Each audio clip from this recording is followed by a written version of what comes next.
and hopefully everything works. Am I getting out? 190 Roger.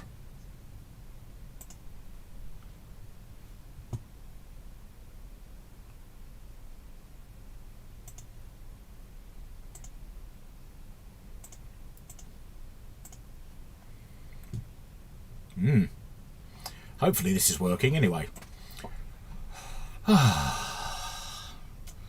Well, what are we doing? We're not faffing.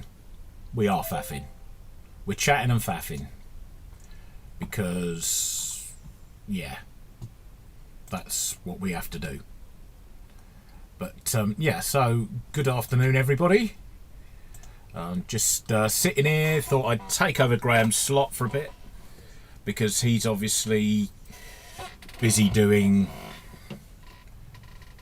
candlelight vigils because he's got no power.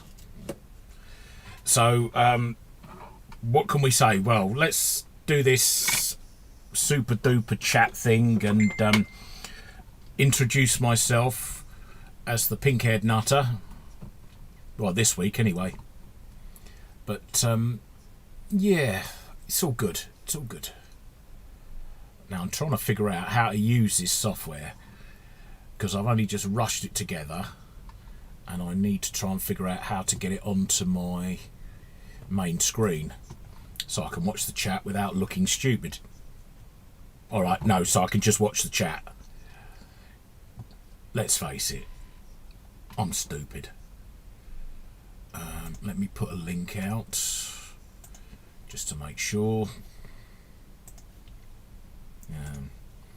Yeah, so if you're a regular of Graham's, you might know me. If you're not, then you won't. Yeah, just this is going to be hello Chris, hello Michael, Simon, Paul, Doug, Simon again, old bloke here, yeah. Big Clive will join. He might do, probably not, but there we go. Benji, hello. Andrew Alsfar, Collins here, Chris Brown, Rob Titheridge was in, Keith Brando, thank you. 180 microfarads. Yeah, that's about right. We've got no capacitor bingo, simply because all the capacitors are in the bin and I can't be bothered to dig them out. We can have a look at radios. This is a Grundig. And I've only got one camera up for some reason. Why's that? Why have I only got the one camera up? Oh, blooming awful, isn't it? It shows up there I've got two. Why have I got two up here? Oh, I've only got one there. Never mind, we'll just use one. That's all we want to do, isn't it? And here we go. It's a hacker. And what's wrong with this one? It's working. But it's got silver paint on it because I'm a dick. I made a little error with some aerosol paint and it went everywhere and it's covered half a dozen radios. So I've got that to fix.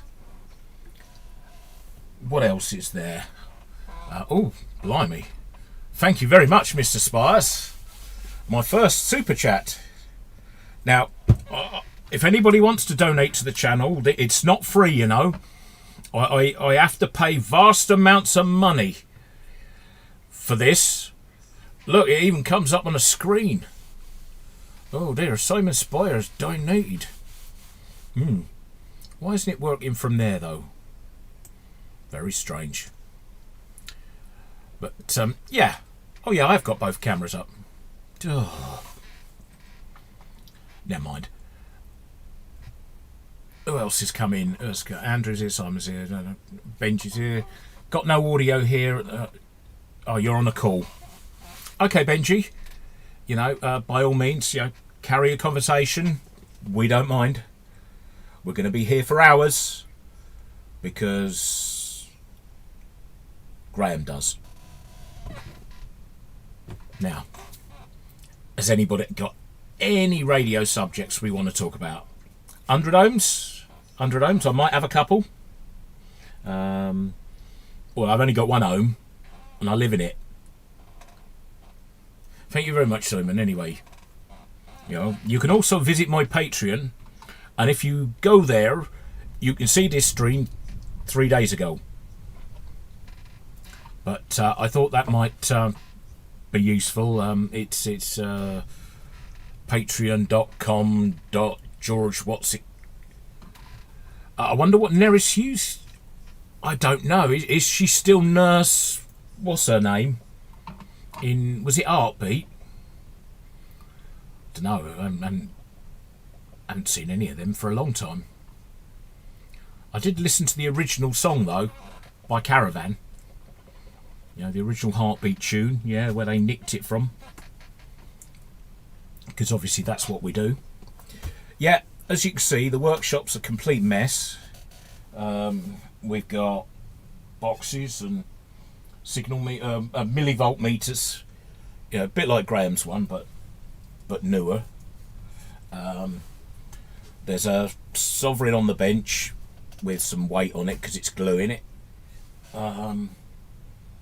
The other laptop's on, but it's not working properly because I tried to live stream the bench, and I thought I'd do something on the bench, but are Steepletone radios better than Roberts? I think they are. They've probably got a much better sound to them. Hello, Harvey. Yes, well, that's what happens when you get old. You can have a pink rinse. It's got to be done. Liver Birds, yeah. Neris Hughes. Oh, yeah, she was. Yeah, we can have that.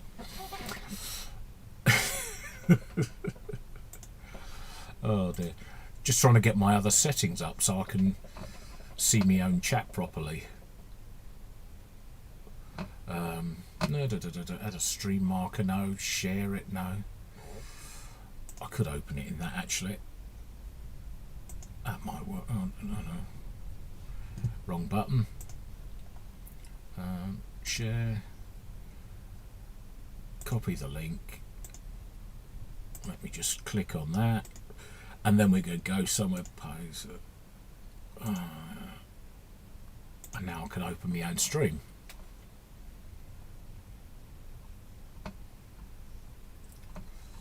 Ooh. No pre-troll. I haven't got any pre-trolls. I can pre-troll everything. Or I can. Let's see. Troll doll. Petrol? No petrol. I've got lots of flammables in here, but nothing like petrol. Usually it's more volatile. Time for lunch, Benji. What are you having? Are you having chicken? Or a tub of Rosie's chocolates? Oh, could do with some Roses. Let's put you in front of me, that's it. And what else have we got? Right, today, for liquid refreshment, we're going to have fizzy water. Because fizzy water is good for you.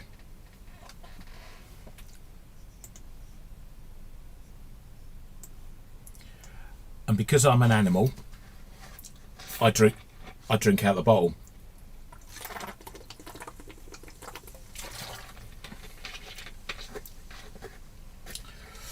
You've never seen weather like this before? Come on, Harvey, you've been around a while.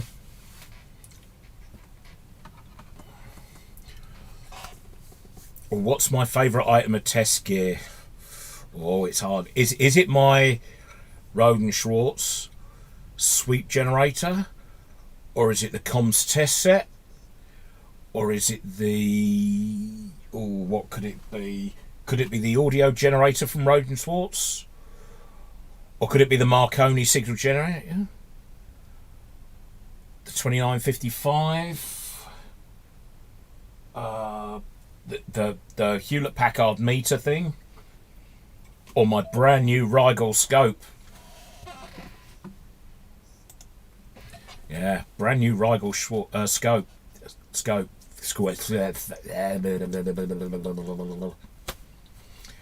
Yeah. I was getting fed up with that HP being as slow as it was, so I ended up buying a new Rigel. So it's not bad. Yeah, the Storm in '87, that was a good one, but it wasn't a hurricane, and I remember that one. I also remember the tornado in Birmingham, and that made a couple of people drop their chips. Anything else? Oh dear. Yes, I did see all the news, Harvey. Yeah, it was a nice battering.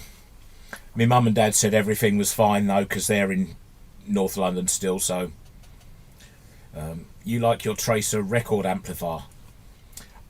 A very good piece of tool, actually. I've got the ELV signal verfolger, the little handheld signal tracer, and it is absolutely brilliant. Gonna do some food listening. What's the food gonna say if it's listening? Oh.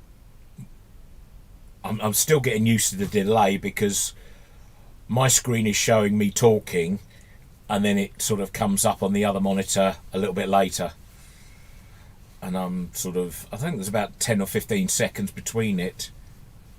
It was terrible. My mum and dad said it was okay.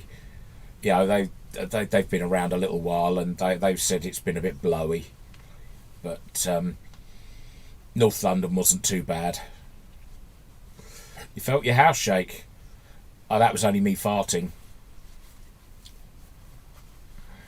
Every now and then I'd do a good one.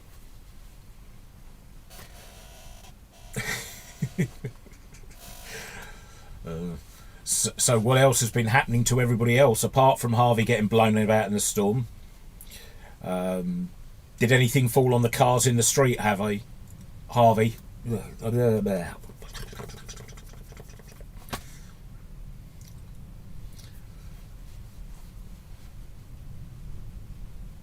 Oh, no. Oh yeah, he's doing food, isn't he? He's listening to his food. You felt the earthquake there. Yeah, I have been in an earthquake. It was very minor, and it just, you know, just sort of trembled a little bit, and it was quite weird. Yeah, just like me. But yeah, it was a weird feeling, but yeah, I can say I've experienced one. And not much fun for bigger ones, obviously, if you're living there and you're. But here's a question: why do people live on fault lines? You know, you deliberately build a big city on a place that gets major earthquakes. You know, why? You know, if you know your house is going to fall down, or you're going to lose your life, or you're going to fall into a great crevasse or whatever, why live there? You know, just say, you know, not safe, people not go. You know, but no car damage. So the BMW's okay then. Did you know that Harvey's got a BMW, and it's all sort of pretty, isn't it, Harvey? It's a Minter. Well, that's what I led to believe, anyway. Yeah, why would you live on the San Andreas Fault? Oh, Campasters. Thank you very much, Paul. Yeah. See, I should really have the alert box live. I'm going to put that over the top of that. like that, so that if it happens again, it'll fire up and make it visible.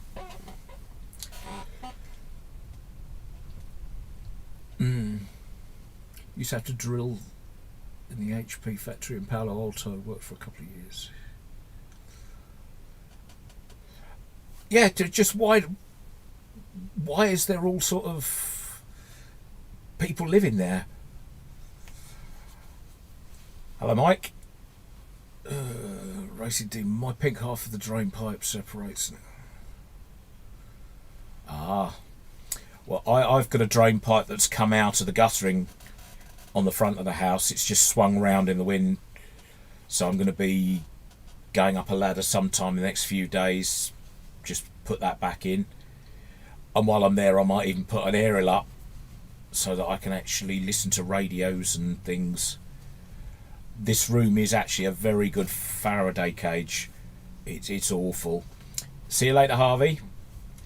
Yeah, it's the way it's been built. You know, the modern regulation have to put foil-lined thick insulation in every wall.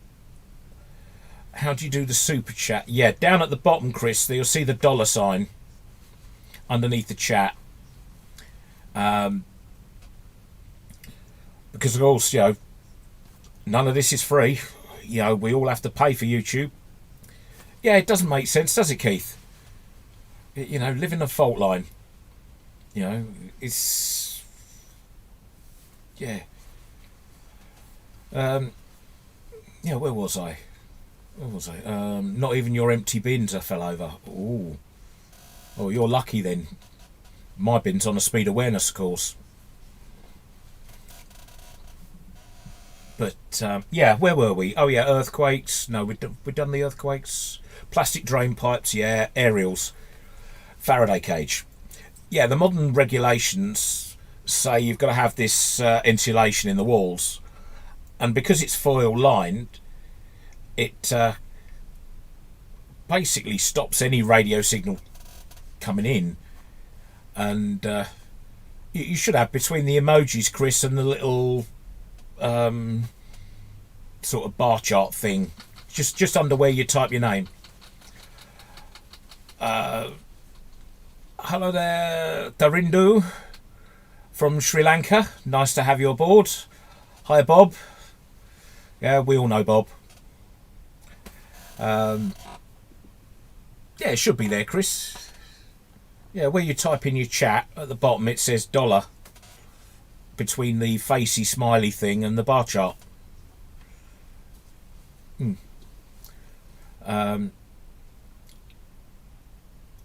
Yeah, where are we? A VHF, HF medium wave. I haven't got anything up at the moment, but I do have a tower in the garden at 50 foot. I've also got a 40-foot flagpole at the back. At the front of the house, that way, there's a 30-foot pole mounted on the gable end so that it's 50-odd feet in the ground. 50-odd feet above the ground. If it was in the ground, it'd be below ground. It could be an iPad thing, Chris. What was I going to say? Yeah, so this pole's up there, and normally between there and the tower and the flagpole, I can get in about 132 feet of doublet, and I use that normally on all bands. I've got a discount for VHF when I put that up.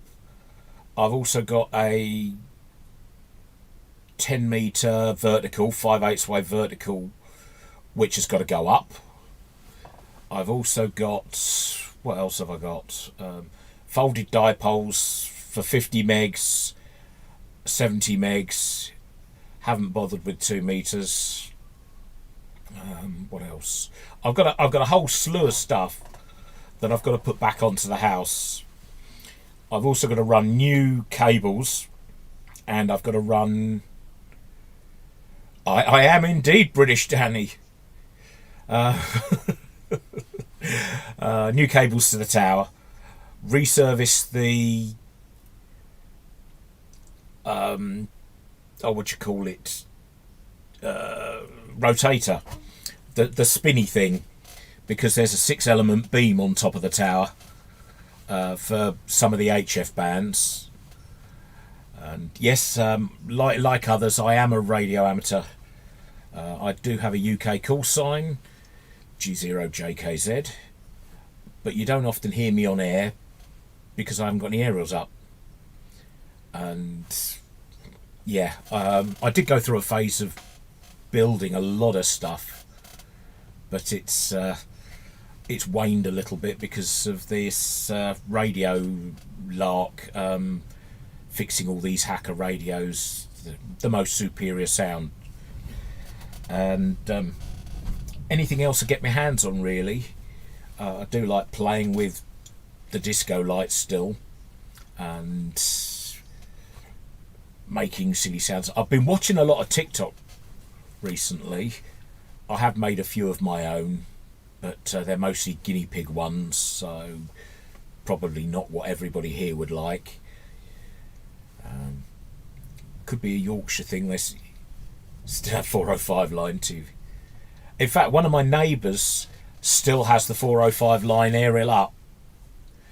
It's on a pole at the back, and it used to be the communal aerial for the block of terraced houses, and their one being in the middle had the aerial mast on, and it's still got the figure H 405 line aerial on it. Oh, thank you very much, Mike. Much. A stuffed pig makes an attractive lampshade. I haven't tried that one, but why not, eh? It's all good fun. Now, let me figure out why that didn't show up. Which one's on top? That one's on top. Yeah. Okay, so yeah, well, when you were there, yeah, Chris owns all the 405 line TVs. Have you actually seen what Chris has bought? He's gone absolutely mad on radios. He's got loads. What I would suggest is, when you want to, when you've got a bit of time, go and check out Chris's videos. All the Gear No Idea. He does some very, very interesting stuff. And his last little short video, he was playing with some very high voltages, which was fun. Oh, I'm getting pings. Oh. Hello, Tony. Yes, we're live now. Oh, Andrew's been to Yorkshire. I went to Yorkshire not that long ago. Met up with Bretsky. Are you doing an R707 module this afternoon? The only thing I'd do to it if I had one would be hit it with a hammer. Let me just go round the bench. Take the headphones out.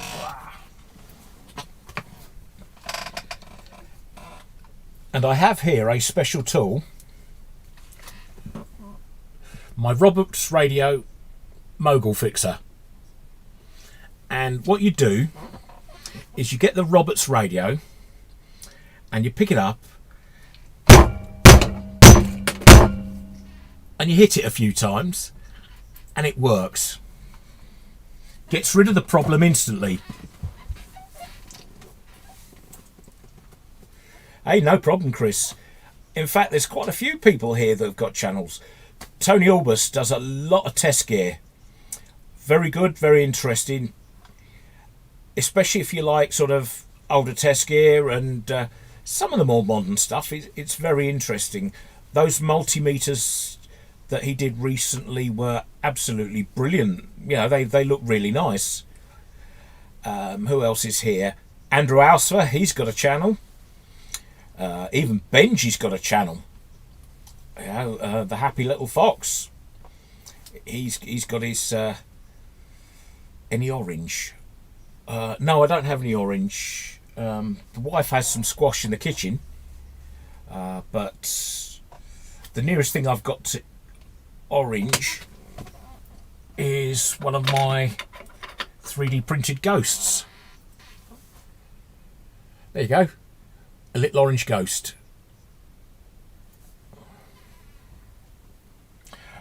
The hammer, yes. It's like some people I know, Benji. You have to slap them a few times to switch the lights on. It's crazy. Did you miss the bingo? No, because there hasn't been any bingo. Paul's saying there was. Okay. I'll keep quiet. Who else has got a channel? Cody's has got a channel. If you want to look at Robert's radios, then yes, he's got lots of Robert's information. It's very, very good. Harvey does his reel-to-reel tape records, and some of those are really interesting. Mechanically, a bit too much of a pain in the bum, but yeah, you know, it's a thing. I've got a couple in the loft, but I haven't bothered getting them down for ages because can't be bothered to dig out all the tapes and sit there and try and work out what the speeds are. Who else? Robert's the finest of all portables, Colin. Don't be silly. Don't be silly at all, you know. Harvey's back to the kitchen. Yeah, anybody who's got a channel. Who else on here has got a channel? If you want to shout, just type in and I'll say. You know, do I have to faff? Yeah, I did say this was a chat and a faff channel. So, what shall I faff about?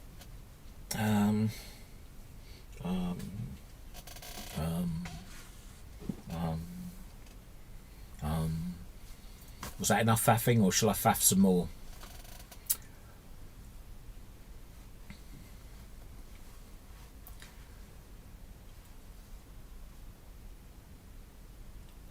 I'd rather restring a dicord. They're not difficult. I don't have a problem with dicords. The worst one was the. Oh, thank you, Chris. The worst one was the Regentone I did all them years ago, and what was that? That was about 9 feet long because it went up and round and oh yeah, Simon Spire's channel. Yeah,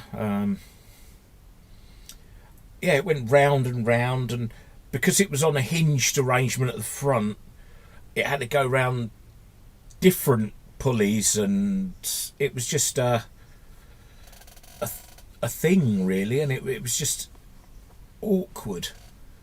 It wasn't too much of a pain, but yeah.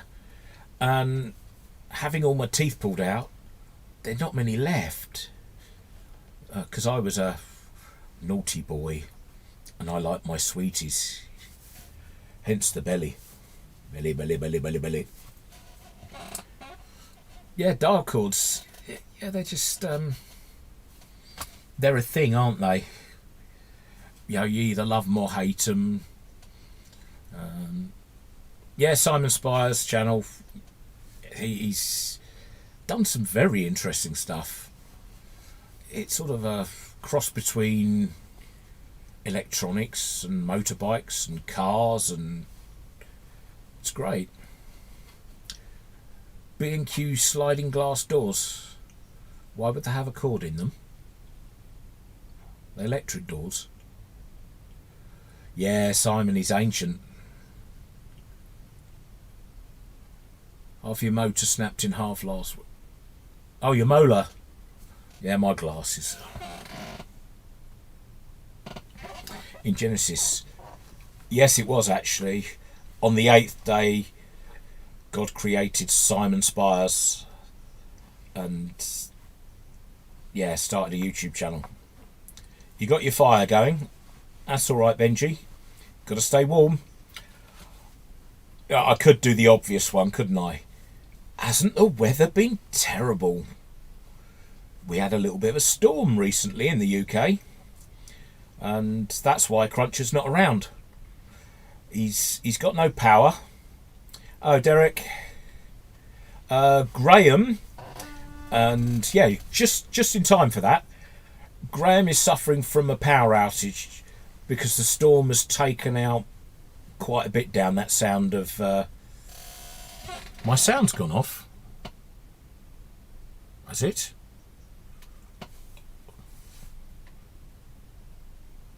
Maybe if I don't talk.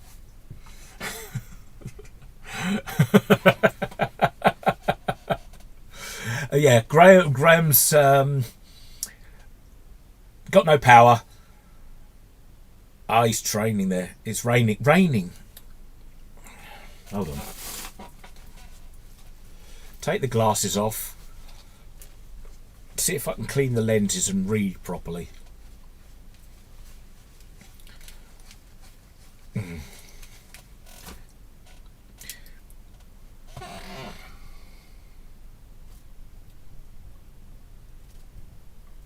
Right, your sound went off and back again.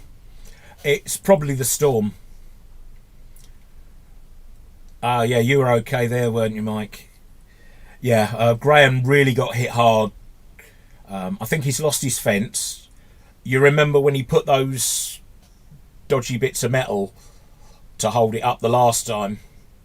And, well, it's fallen over again. And... yeah, the whole village, I think, has lost power. He's got a generator by all accounts, but it's only enough to run the fridge, the freezer, and the cooker or something like that, you know. So it's not doing a great sort of... It's not a 300 kVA that will power the street job. We've been issued a tornado warning, have we? Amid Storm Franklin, because Eunice wasn't enough. I keep saying don't I? Feel like one of those fish, don't I, on the wall? Billy Bass. One of your fence panels has come off. I think Graham's lost his whole fence. I know Colin did. Colin Parnell there, he's lost his fence. And yeah, by all accounts, late Monday is the earliest Graham's going to get his power back. So, what can I say? He's in deepest, darkest Devon. His wireless need might knew about me. I really must learn to put my teeth in.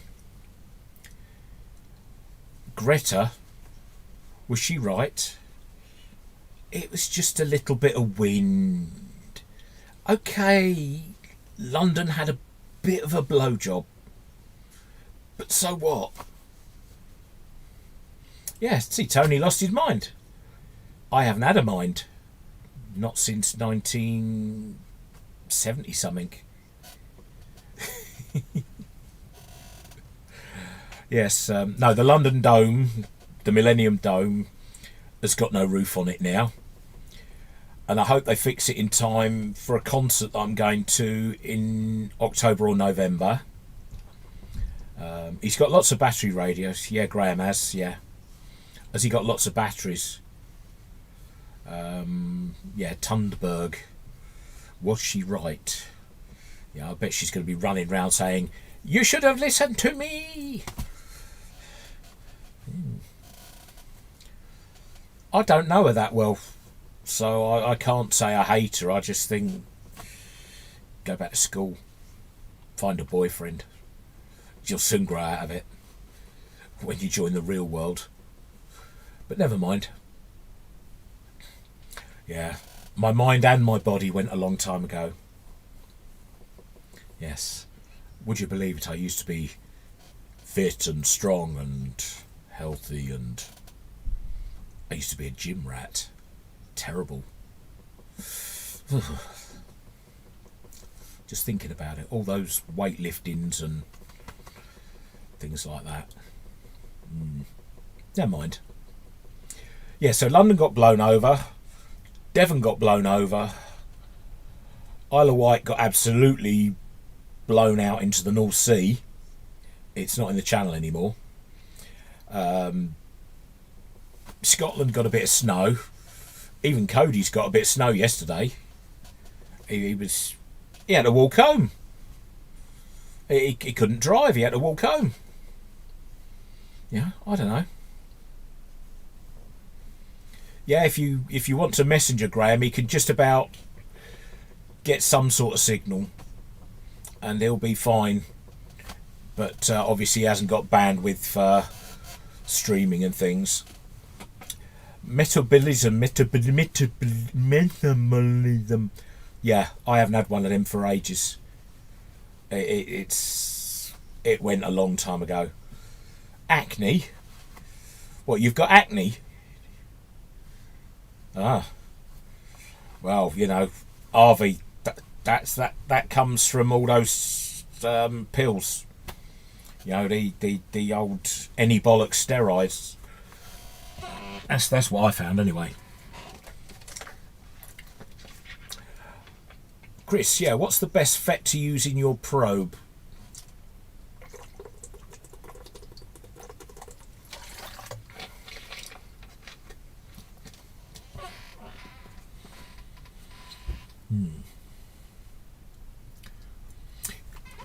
For those of you who haven't watched Chris's channel, he built an active signal tracer probe, and the whole point is it doesn't load down the circuit so that your radio will continue working and you can trace the RF signal through.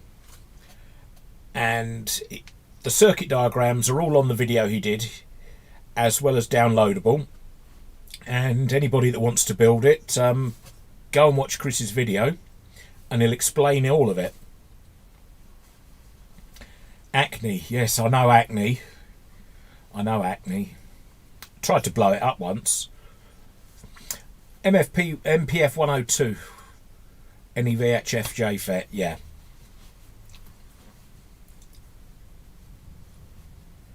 Am I hacking a few hackers? No, because all the ones I've got work now. If they didn't work when they arrived, they've already working now. The one that's on the bench behind me, that one that you can see it's turntable-y spinny thing, that one had a blown set of transistors in the output and a driver and the balance transistor. But once I'd taken all of them out, it worked.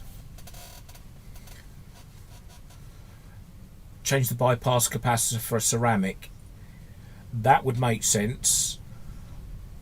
In fact, yeah, Bob and Doug, you might want to go and have a look at Chris's video, and he can show you his design. It might be something for the BDST signal tracer. It might be another idea or an extension, or you know, just a few bits and pieces. Yeah, thank you, Paul, for putting up Chris's channel. If you want to go and see the video, the link, it's there on that link that Paul's just put in the chat. I really need to change that, don't I? Live chat. Yeah, so Chris's probe looks really good, and I've been toying with the idea of when to build it. I'm just waiting for a few bits and pieces to come through. You need to get some more coal Benji. Well, if you carry on, you'll get some at Christmas. Nah, you'll be the good boy, haven't you? Yeah, it's worth looking at, Doug. Chris has done his design with a FET, and what did you say the impedance was? You reckon it was about 10 meg?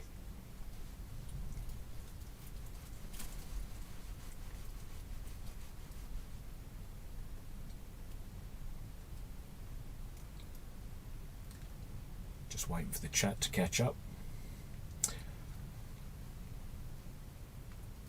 Yeah, a probe is always a useful piece of kit. I couldn't really do without mine. It's so versatile, and as I say, it's just a shame that the company that made mine and Paul's, I was actually recommended by Cody's about this one that was designed in Germany, and I bought the kit.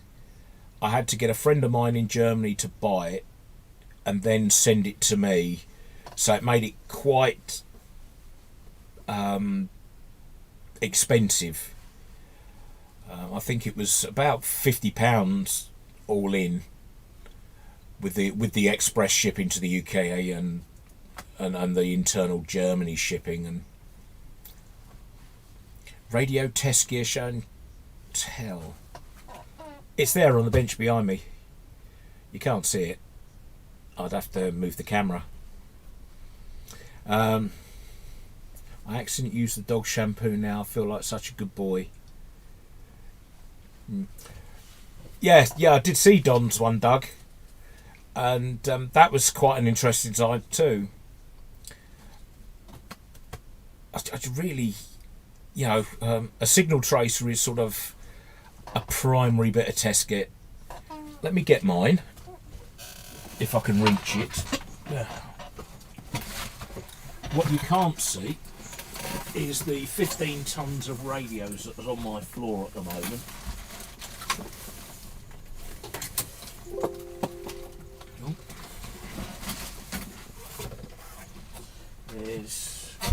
There's actually about 20 different Hacker radios on the floor here. So let me put my ears back in so I can hear what's going on. This is my signal tracer.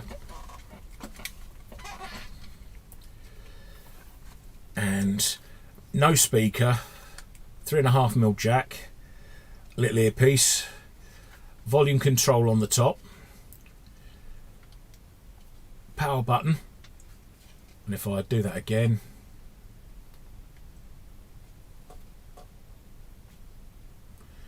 it's got an LED bar graph signal strength meter, and as you see, it picks up my hand. This meter here gives you a signal level, so obviously the higher up it goes, the louder the signal, and the bar graph then goes up, so you can actually measure the level. And the probe's built in, and it runs off there. Hello, Greg. Yes, good morning to you. Good afternoon for us. But yes. Do I have a fire extinguisher? Dan Danny T. Very good. What's an AC core for a PS4? That's a figure of 8 lead. That's your standard. Do I have one here? Where's all? That's not that one. No, I don't have one here. That's a shame. Does it make tea? No, it doesn't make tea. Yes, Benji, I actually have 4 or 5 CO2 extinguishers in here. 5 kilo ones. So they're all big red with black labels on them. As I say, the kit is, I think it's about 30 odd euros. Yeah, again, Paul has put up the data. Unfortunately, because of Brexit, they no longer ship to the UK. So you have to third party it. So you basically need a German address or an EU address, and they will ship it to you there. And from there on, maybe you can make a little living passing them over to the UK or to the rest of the world. But yeah, a very easy kit to build. it came in mostly soldered. The great big surface mount chip was already mounted on the board. The oh, what do you call it? The rest of it. I'll tell you what I'll do. Let's undo the headphone from it.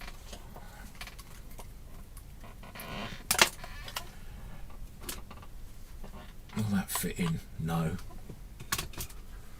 Do I have a smaller screwdriver here?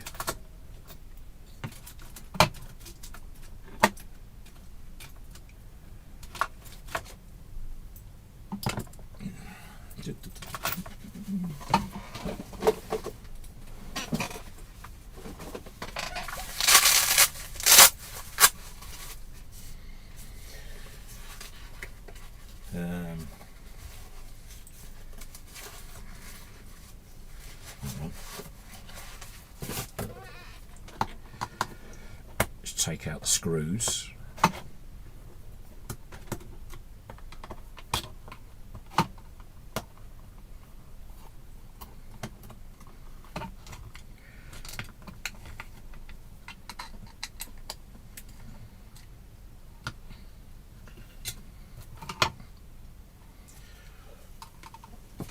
And that's the inside. Couple of AA batteries, couple of smaller chips. You have to buy it direct from their site, Mike. Let me see if I can pull the rest of this out.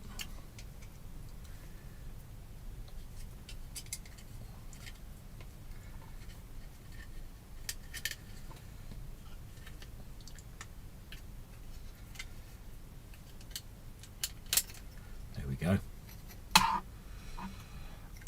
And that's the other side. You've just got the bar graph, the power switch, the 4 LEDs and the battery connector, and everything else is on those two boards, and they just plug in, so you can separate the two.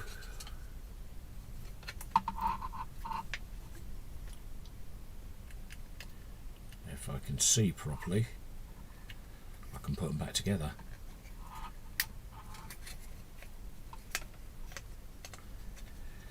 And yeah, that's it.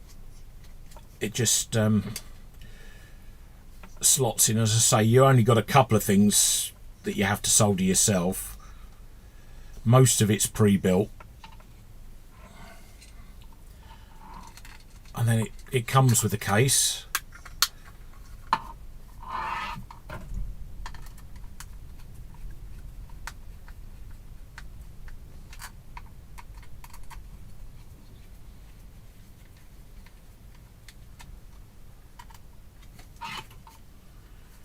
And there we go.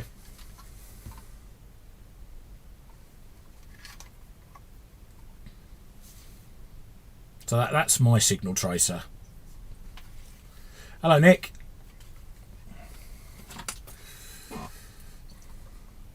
Oh, I could do with a man to hold on to.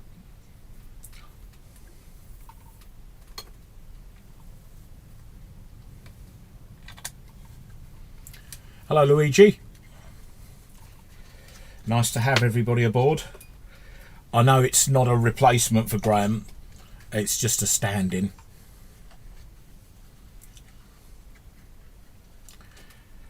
But, you know, I thought I'd open up a stream so that everybody who normally chats on a Sunday can still chat. You know, if you just want to chat on the in the group, that's fine. We don't have to talk about anything in particular. I was going to originally do the stream from the bench, but the laptop that's over there really just can't handle it. So I ended up having to abandon that idea and just come over to my sort of webcam and use this. You know, well, yeah, Benji, if you can import them, there would be a lot of people who'd want them. They are an absolutely fantastic signal tracer. Yeah, no dinghies on the channel. You know, it is what it is.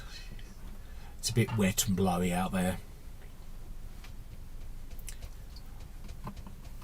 Well, you know, did they vote to stop immigration? They wanted to be in charge of their own rules, their own laws. Yet we still obey most of Europe's laws. I'm such a tease. No, I'm not wearing last week's dinner. Not unless you'd like me to. I could drop some biscuit crumbs on my front. Yeah. And if I squeeze my chest together, I might be able to get crumbs to sit on the top.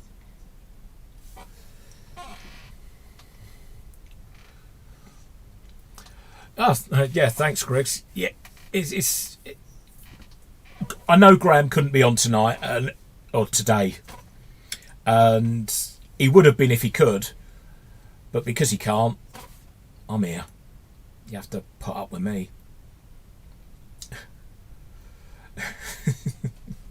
Just watching myself back, because that is about half a minute ahead of this one. So what I'm actually saying now takes 30 seconds to go down the internet. So it's I'm watching myself talk and seeing myself talk later, which is really weird. Yeah, I wouldn't want to ruin this t-shirt anyway, Simon.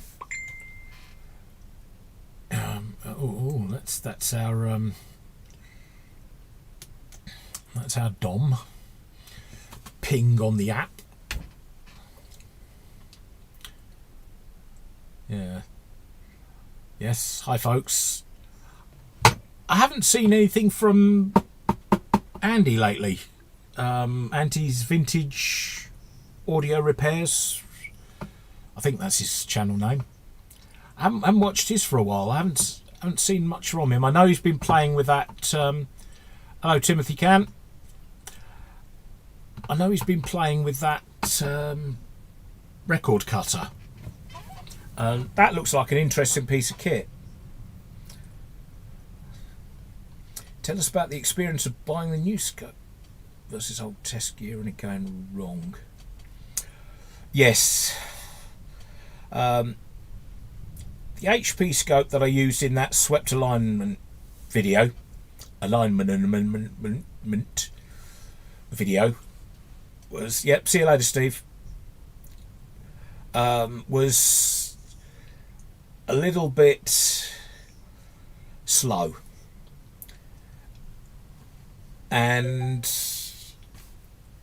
yeah, here I am working at the speed of the old HP scope. And the reason I had the HP scope there was because Cody's visited it, and he brought round a Roberts radio, and it killed my Textronics. Just killed it, made it die. So I'm giving that to Mr. Spires, because he might be able to put the bits in it that it needs. So I got my standby HP scope, and I brought it out the shed and I put it on the bench, and obviously it works, but it's not your modern all singing all dancing. So I decided to buy another scope, and I thought about old scope, and there were some very nice old scopes. Operator error. I'll give him operator error.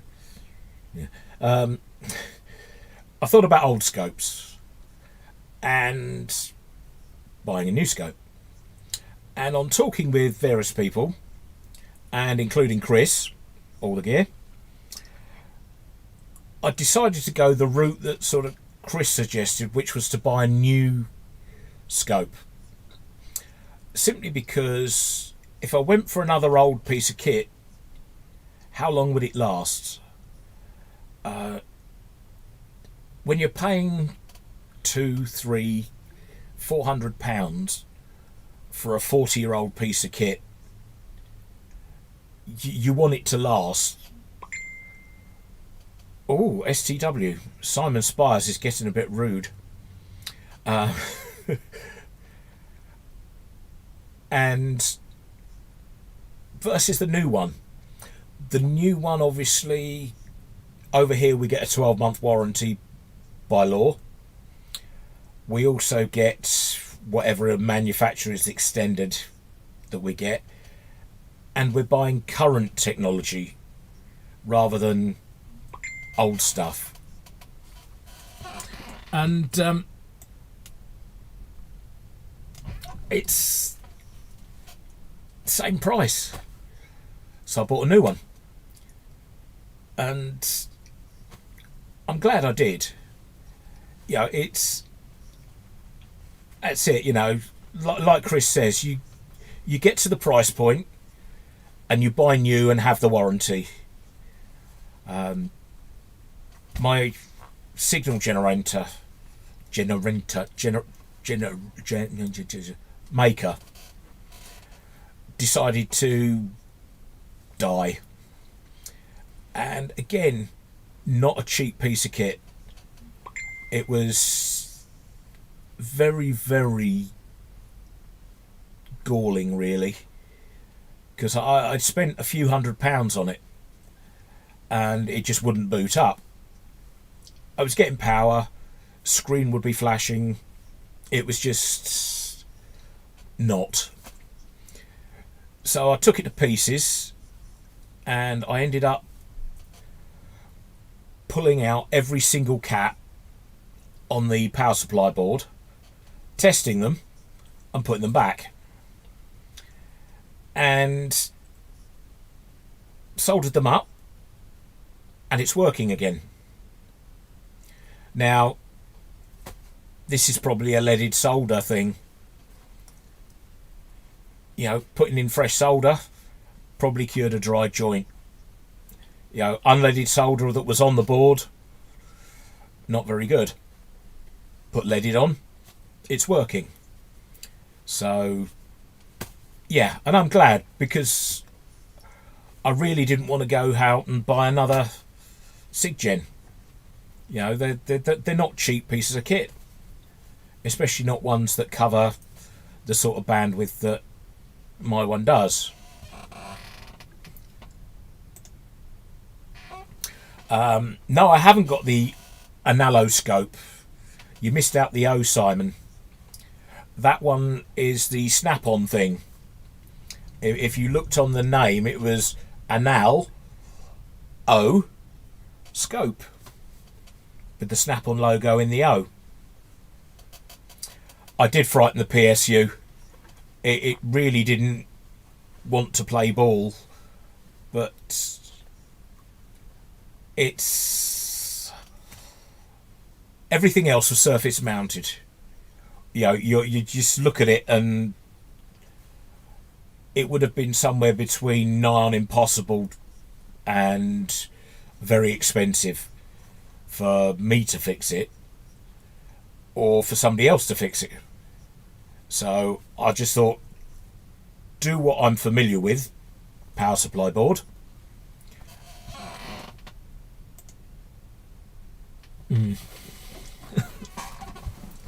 Yeah, strap on, Tony. Yeah, I haven't got any goatsies.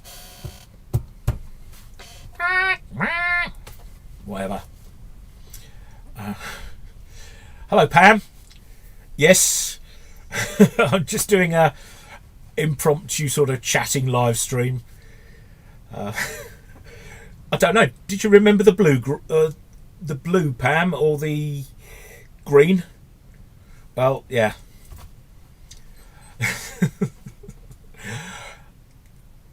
Oh gosh, I've lost my thread now. Yeah, the power supply board. Took it to pieces, resoldered it, put it back together again. Lucky escape. Again, you know, would I say to anybody, go and buy new kit, it depends on your price bracket. If you get this second-hand stuff for a song, it's well worth buying.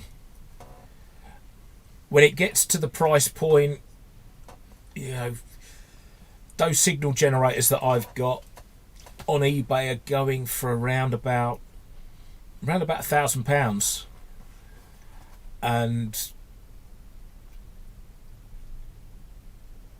thanks, Pam. Yeah, at £1,000, are you going to take a chance? You might be buying a complete lemon. It's, you know, where do you want to put your money? For £1,000 or a little bit more, you can buy a fairly good brand new generator. You know, maybe it's not got all the options that the older ones have got. Maybe it isn't this or it isn't that. But you know, it's money, and at the moment I know a lot of it isn't floating around. Yeah, you know, it's not like we're all multi-millionaires. You know, I'm effectively retired, so I'm living off my pension, and yeah, you know, whatever money I spend, I've got to justify spending it. And if it comes down to new or old, at a certain price point, as Chris said, you know, you just have to balance out new versus old. You know, if somebody said, here, buy the signal generator for £50-60, yes, not a problem. If somebody says to you, buy this signal generator for £600, you're going to think twice. And a lot of people just jump in and buy their stuff and think, I've got this all singing, all dancing thing. And then they realise it's already 40 years old. You know, my generator was last calibrated in 2015, and it came from the military. Hello, Brett. Hello, Dom. We're not doing a giveaway. I've got nothing to give away except my love and my passion. It just gets you there.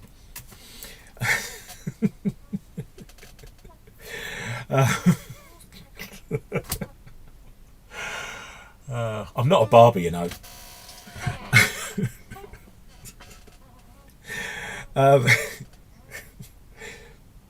Yeah, you know, where do you put your money these days? I think we've all got to be a little bit more sort of tight-fisted. Monoscopes take up a lot less. Yes, they do.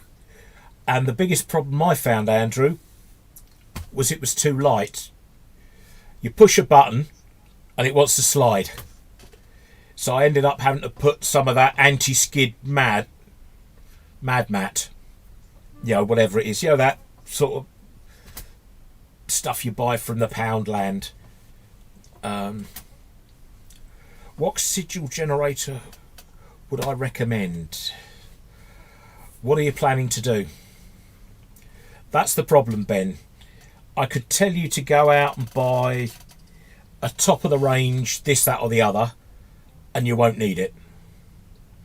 I could tell you to buy the cheapest thing in the world and it'd be ideal.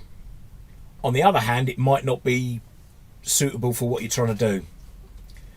If all you're doing is things like, you know,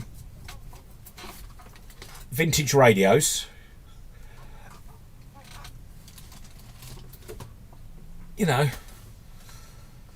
it's cheap and cheerful. You don't need to spend vast amounts of money. You can pick up second-hand leaders or advanced stuff. I'm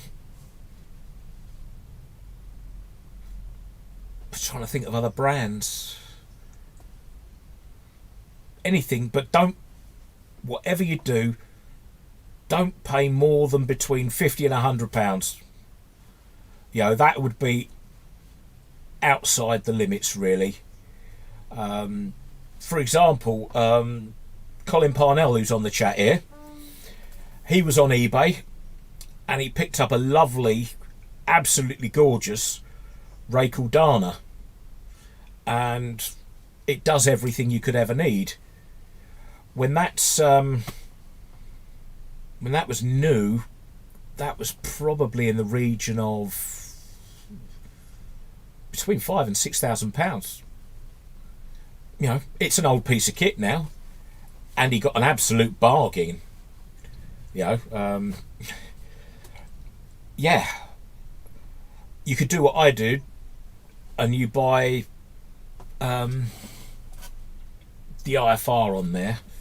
Let's see if I can move this camera. Take you for a walk. Right, so you've got the clock there. Just below the clock is the IFR, and I paid round about the £400 at auction for that, but it's sight unseen, condition unknown, and yeah, you really can't guarantee anything, and it was a gamble. But when I got it, it worked. You know, over this side, behind the strawberries, that other big screen, which is in the centre, that is a Roden Schwartz communications tester, and it's an absolute beast of a signal generator. But unfortunately, it's absolutely no good for doing radios.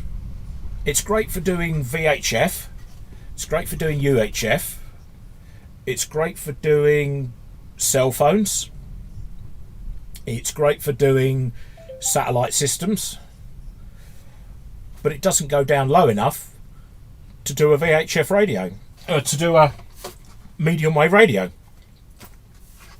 So it's £1,000 dead weight. Yes, yes, Tom. Yeah, Graham has got a generator to charge his phone and keep the fridge freezer running. But yeah. And Adret, they're the French ones, aren't they? Yeah, you can only find instructions in French. Yeah, really, yeah. I believe, weren't they a Marconi design? I'm not sure.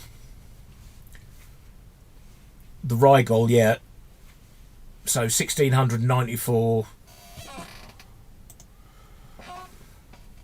plus the VAT, so it makes it about £2,000. But as you say, Chris, over the top for what we need. Yeah, your room is nothing. You haven't seen half of this one, Benji. Trust me, it's a full length of stuff.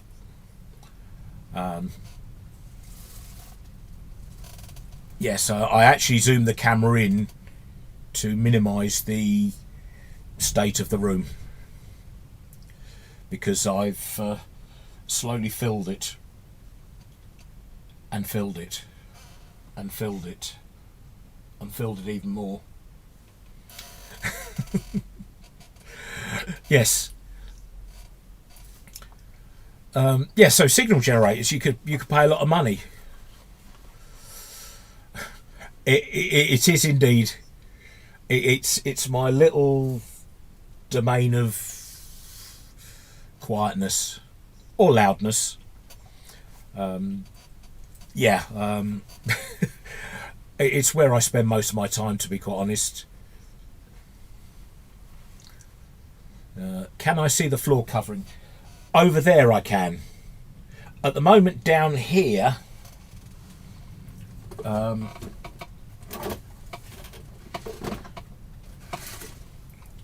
it's covered in radios. 1, 2, 3, 4, 5, 6, 7, 8, 9, 10, 12, 13, 16, 17, 18, 19, 20, 21, 22, 23. I count 24 within arm's reach.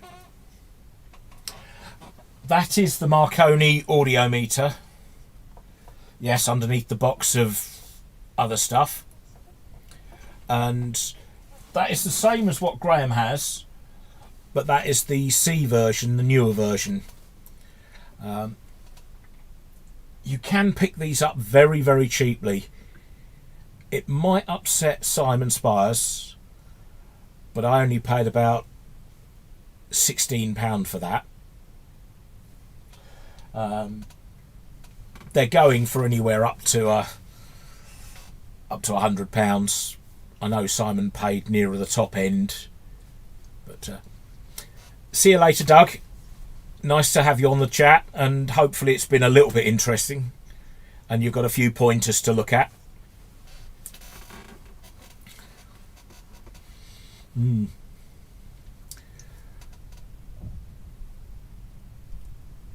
Not quite, Dom. I doubt if I could get an earwig to swing, it'd bang its head on the strawberries. Of course, they're behind that other picture, aren't they?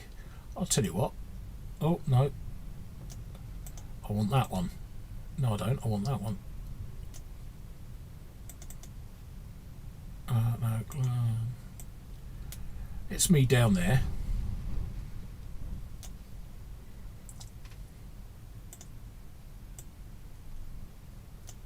That's better. Forgive the weird camera-y things. I literally only set this up about an hour ago, or about an hour before I started. Yeah, see, Chris got an audio meter, and he's doing great with that. You know, yeah, you know, there's test equipment to be had, but you have to look for it. Definitely hoarders.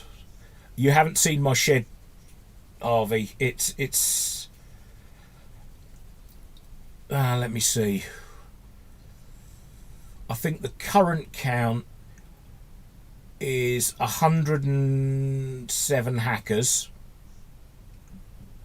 and I think about 20 of the Selenas that's in there, along with some valve sets, a spectrum analyzer, RP30. No, that's a 25A.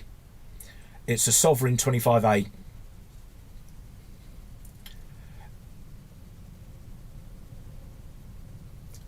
I have a Mini at my mum and dad's, and I have all sorts of mini-me's. Yes. Yeah, radios are a thing. I've bought too many. Amin hasn't been around for a while. For somehow he can't post on Graham's live streams for some reason. I don't know why. You know, he was never offensive. Yeah, that's my actual size. I'm 1080 wide.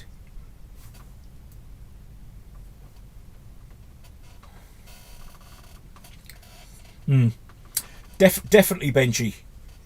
Come to Goulburn. You know, it's only up the road from you. You wouldn't need a 6-bedroom house, Harvey. You wouldn't be able to afford the council tax.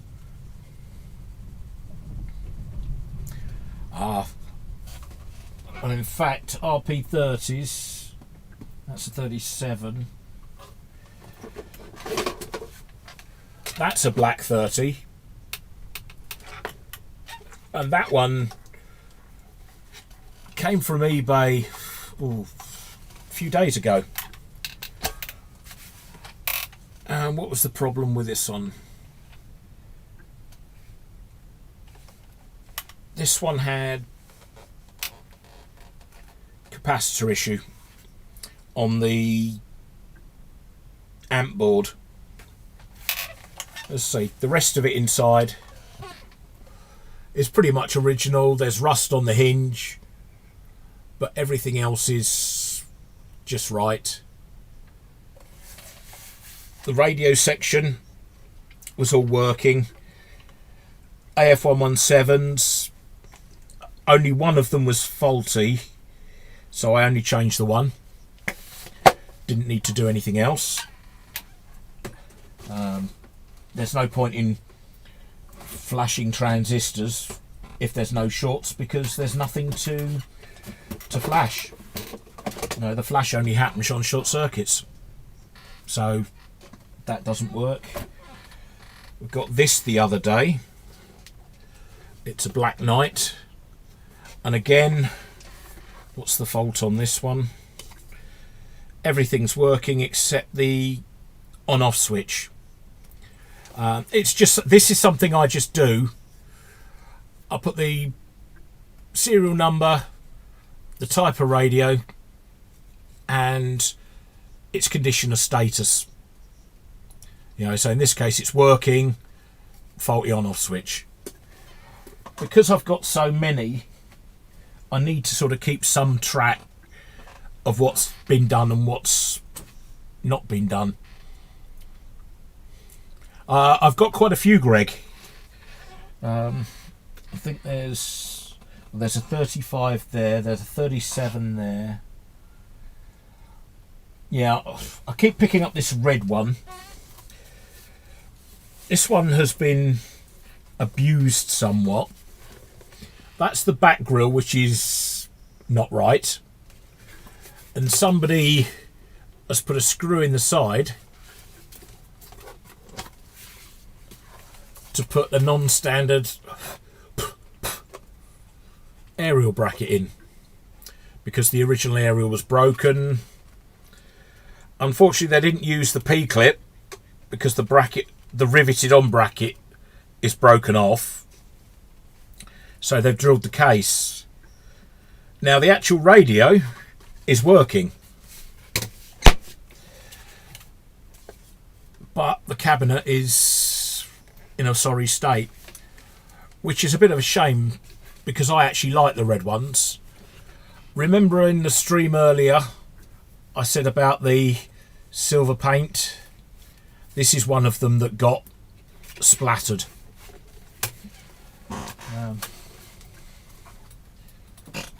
So I can put that one down there. But yes, you know, there's all sorts of bits. The reason things got splattered, this is the grill off a Hunter, and what I was trying to do was match the silver paint with a new colour,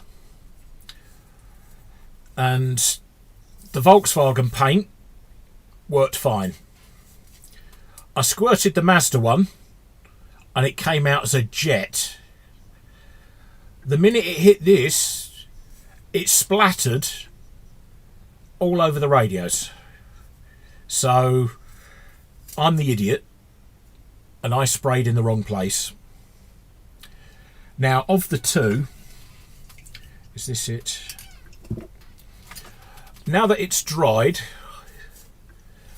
I would say for anybody that wants to do Hacker grills, these aluminium ones, Volkswagen Tungsten Singer silver B7W.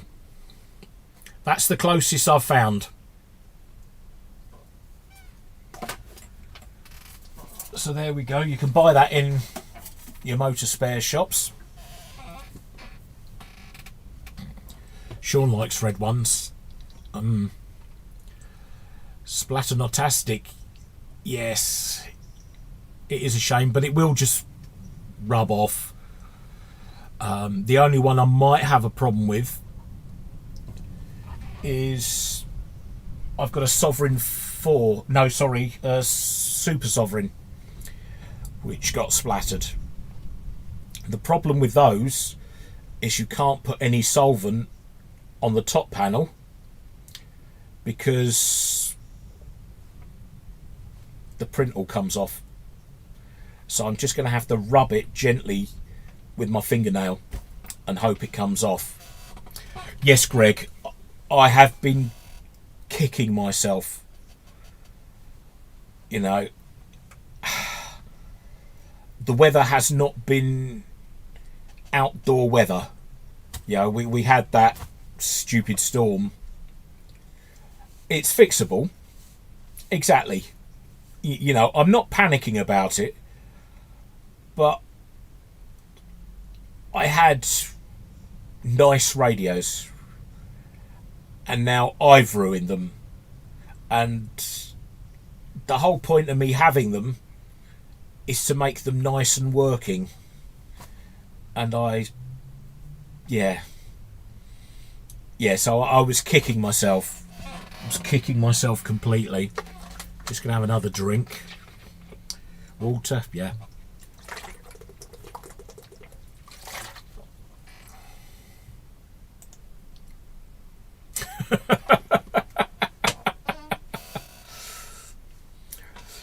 Really crap William Hartnell. I wish I was that old. I'm only 55. It does, Harvey. But I thought I was being smart. I was actually being lazy. And I was sitting here holding it. And I was holding it in the blank part of the room. And the spray didn't make any difference. But the splatter jet went everywhere. Yeah, if you rub it too much, it'll go off.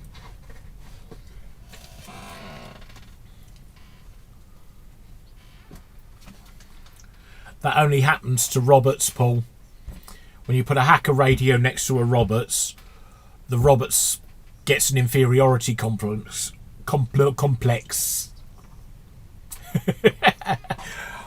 I know, Spanky. This is the whole point of this stream. It's just have a laugh. We can say, do, chat. Just really mess around. You know. Oh, it said I started streaming 8 minutes ago. I called that screen. It's not, because it's been a lot.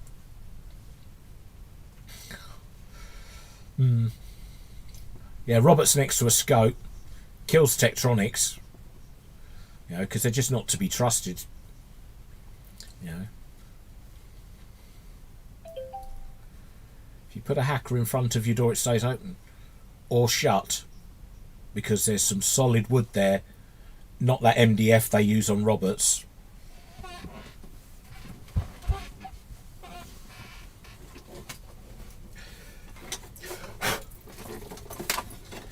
Even these things are more solid.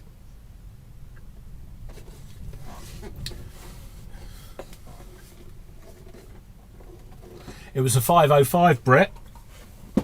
Paul brought it round and killed my scope.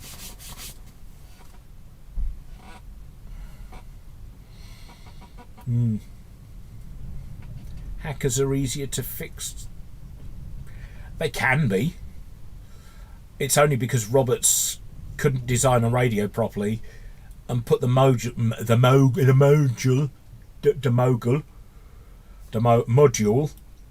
in the wrong place. If they put it on the circuit board away from the switch bank, you could unsolder it, repair it, put it back in. But no, they had to wedge it in, lots of crossed wires, lots of stupid links because of Robert's own stupidity. Somebody designed a radio like that. You know, they could have designed it properly with the module in the right place.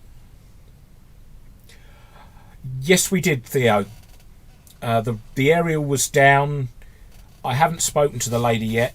It looks like Oh God, beginning to get sort of dirty shirt.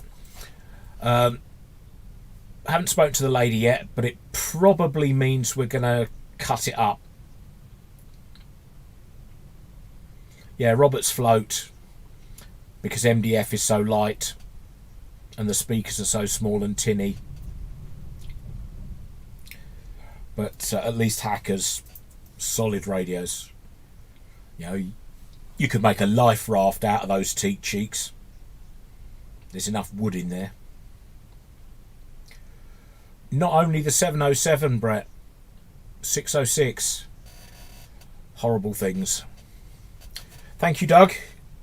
Yes, I went pink because, yeah, I had it on my list for Christmas, and my daughter's bought me the pink for Christmas, and I was waiting until something came along and just decided to go ahead with it. Yeah, they're both made over here. They're both rubbish, Keith.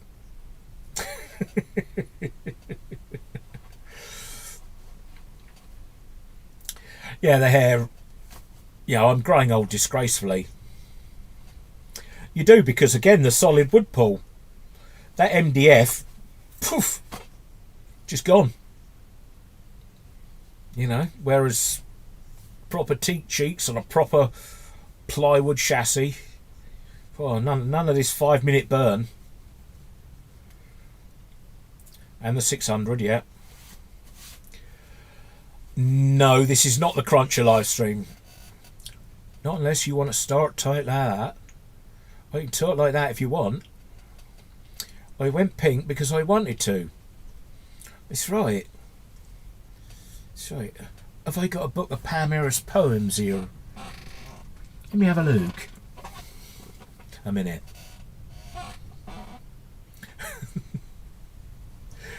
Yes, irreverent humour is fine. 141 microfarad. Well, what you could do, Benji, is touch it up, you know, either with Just for Men, or you can go completely wild.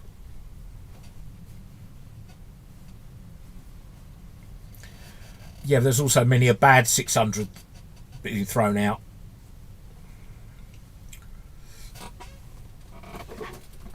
Oh.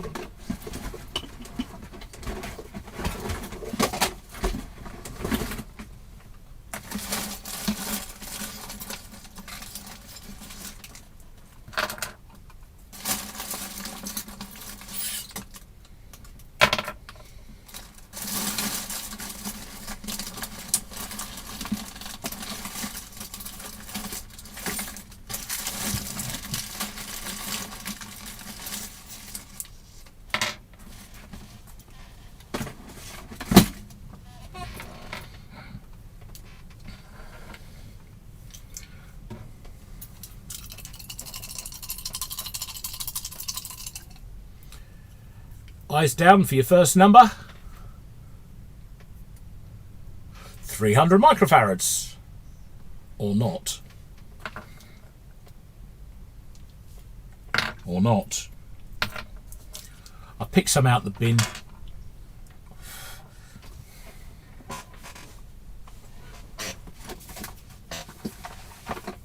have to move all them radios again.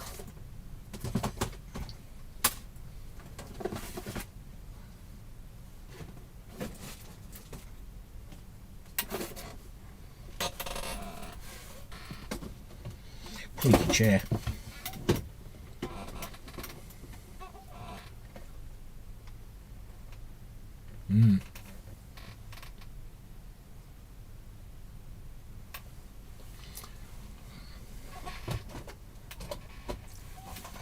Well, you know.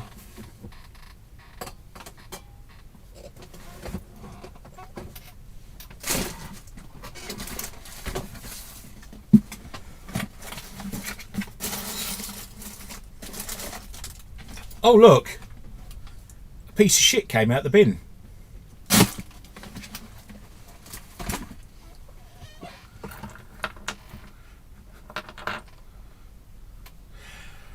Hello, Robert. Nice to have you on board. Let me get the peak.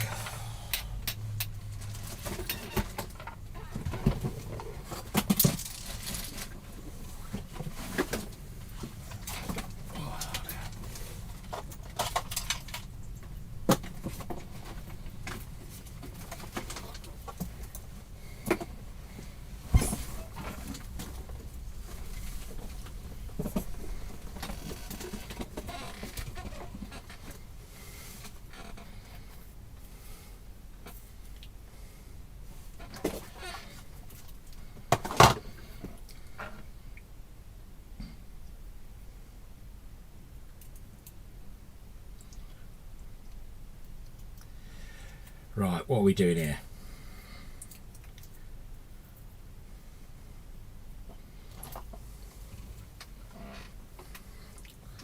Right, here we have a mouldy elk, and it's meant to be 100 microfarads. We can play the Capacitor bingo.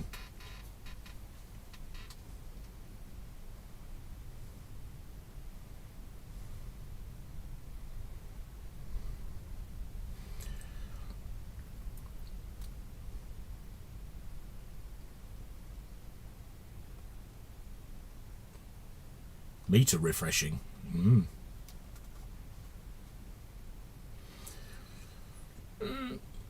Maybe, Paul.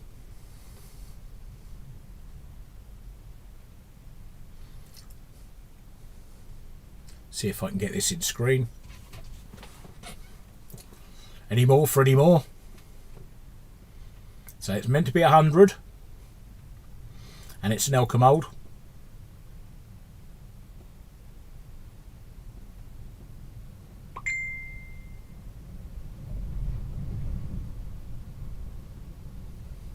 Three megafarads, possibly. Another beer first. I'd have to start drinking scotch. Oh, are we ready for the button?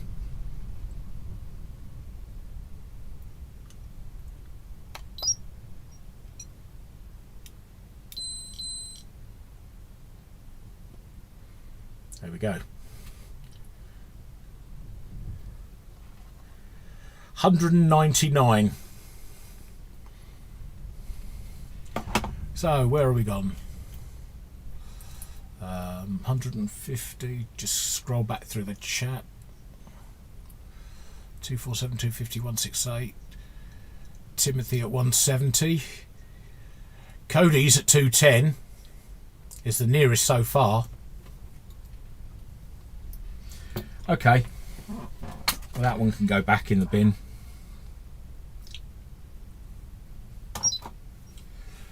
Right.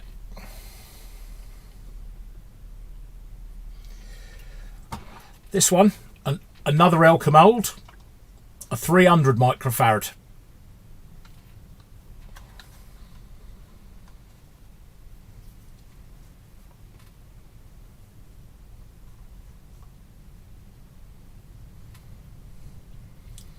So, here's the next one, 300 microfarad.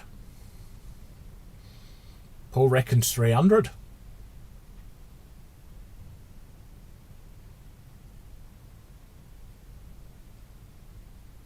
.333, 380, 465, 390, 555, 570, 457,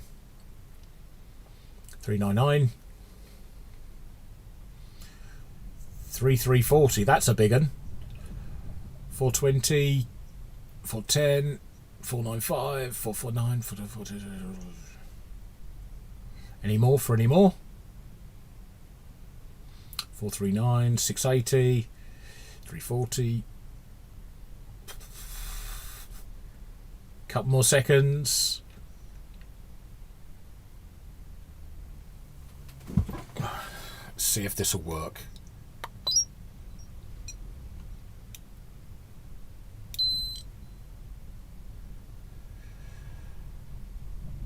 What's that? 5?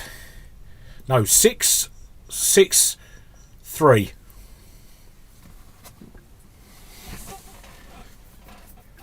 No, I haven't, Brett. I don't buy rubbish radios. Well, I do actually. So, 663. Who's closest? Who's closest? So far, it's Racing Demon. 680.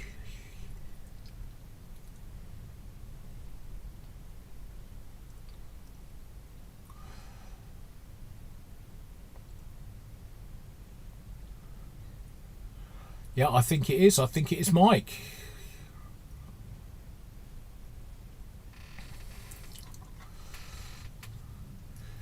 What will it go like backwards? I don't know.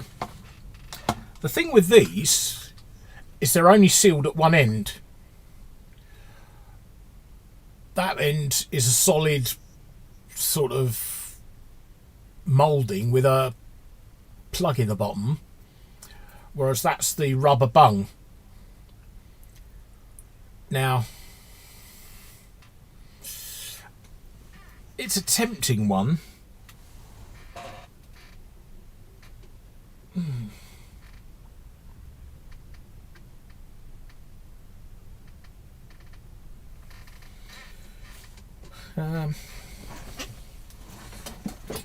Oh well, why not? Hold on.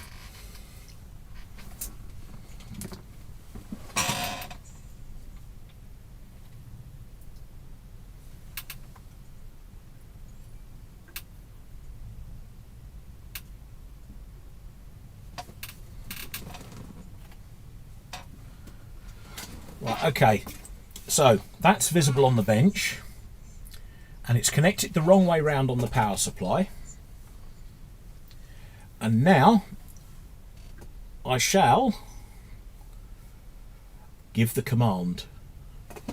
Alexa, power supply on. Okay.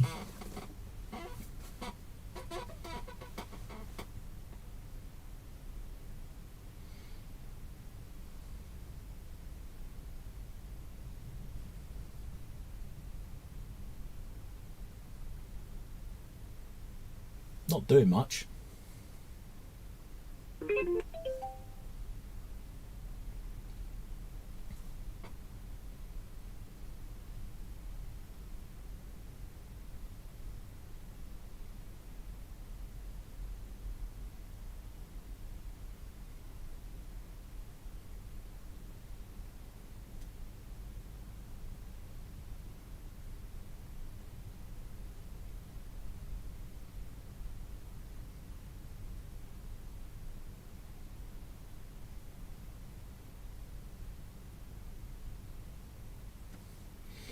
Not doing a great deal, is it?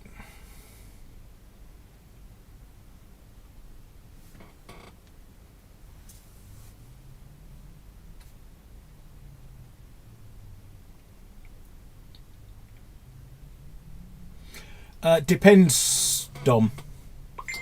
On the Elka moulds, some are black on the top and some are red. The black ones are the negative side. The ones with the red, it's the positive side.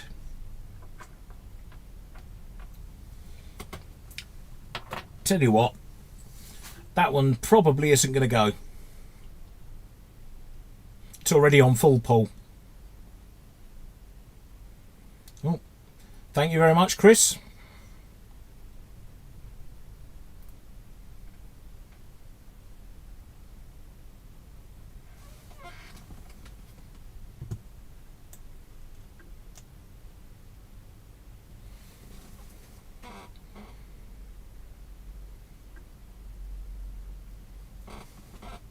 No. Alexa, power off power supply. Okay.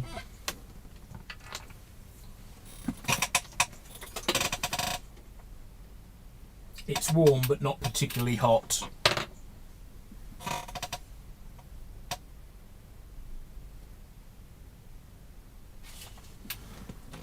That's a dally. Where's my earphones? There they are. Alexa, Power supply on. Okay.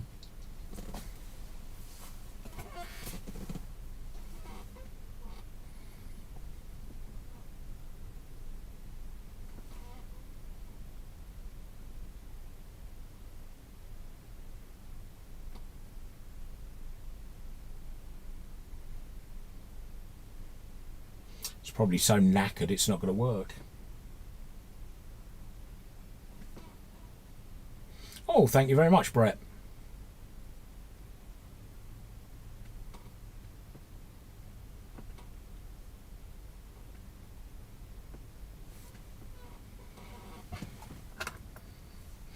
Tell you what, I'm going to test this one while that's in the background. This is one of those Philips 400 microfarads. It's reading 510.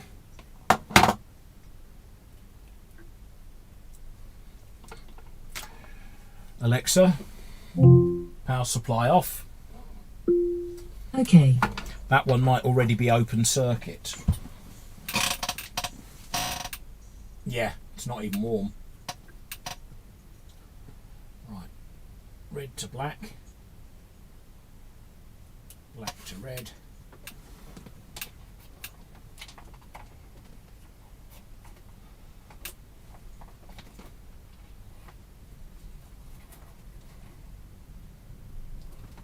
Yeah, that'll do. Alexa, power supply on. Okay.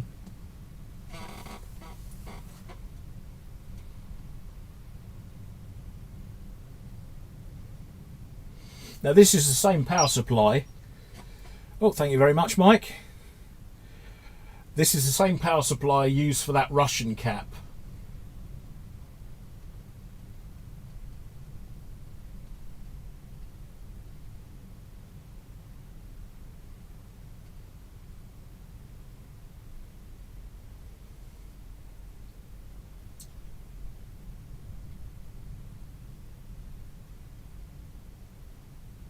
That's why I know it's set up and ready.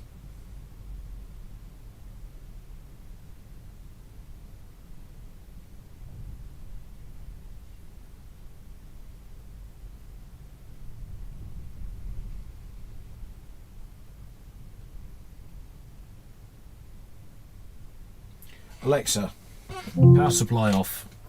I'm not Okay. impressed. Let's change it a bit.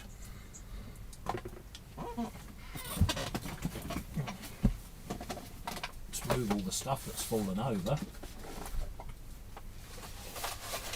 I'll put my circuit diagrams up there. Reach over to there.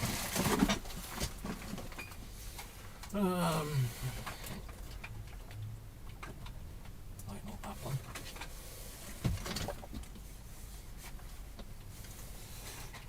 Power up full, no current limit, voltage up full. Oh, it was warming up. So we're getting there. So we've increased the welly. Alexa, power supply on. Okay.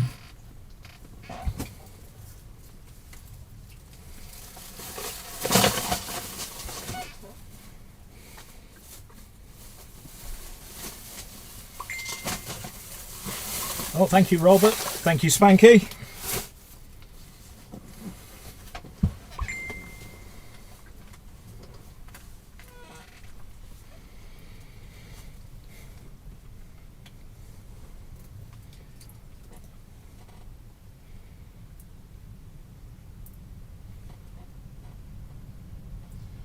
So it's getting warm. I can see some smoke off it.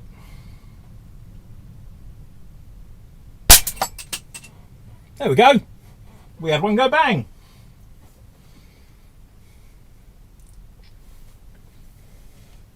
Alexa, power supply off.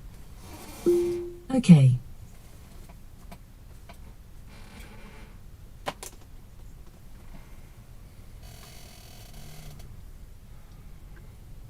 There we go. Smouldering wreckage.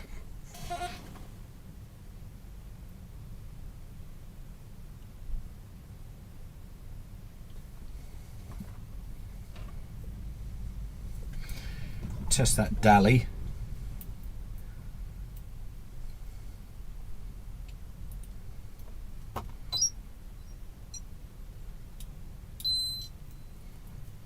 Oh, the dally should go.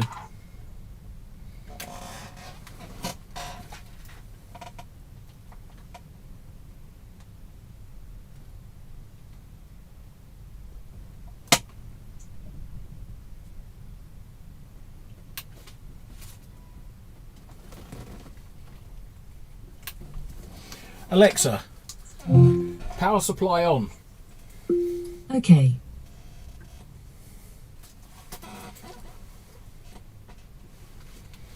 Now we'll see if the increased voltage helps.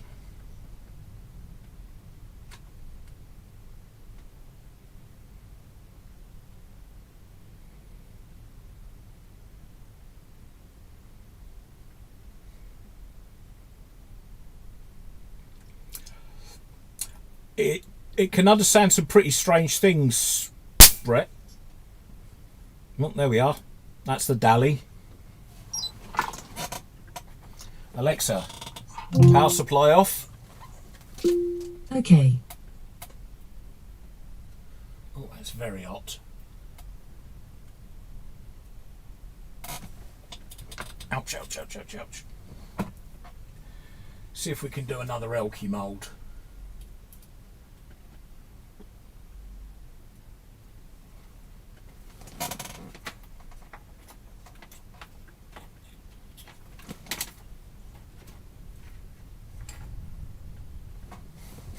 Alexa, power supply on. Okay. So while that's cooking, all that's happened to that one is it's popped its vent.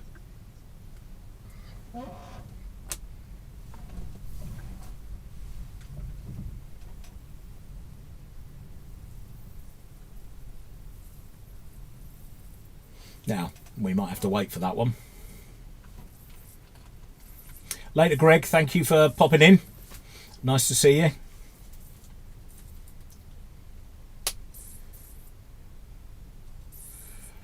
I do actually. A lot of things are on smart plugs in here. The power supply's on a smart plug, signal generator, audio generator, soldering irons, bench lighting, video audio setup. Well, that was the dally. Yeah, the Hoppy doing its multiplexing. Alexa, power supply off. Okay. Oh, they ones smell worse. Yeah, mouldy elks. So yeah, you know. Yes, Capacitor destruction. Got to. Can't be weak and wimpy. Got to do some blowing up. Thank you very much.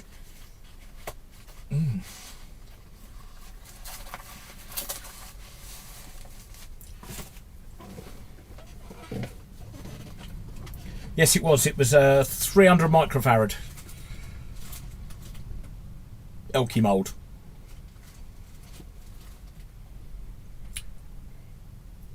It could do. In fact, Spiritual Potato, I do have some very large caps, but those are not for indoors. I've got too much stuff overhead to risk it with those. I don't mind those little ones, they're not going to really do any damage, but some of the large can capacitors would yeah, make a mess. So we've had some cap destruction. Anyone else that's got any questions? Maybe some serious radio fixing ones, or maybe just, you know, what colour is the sky?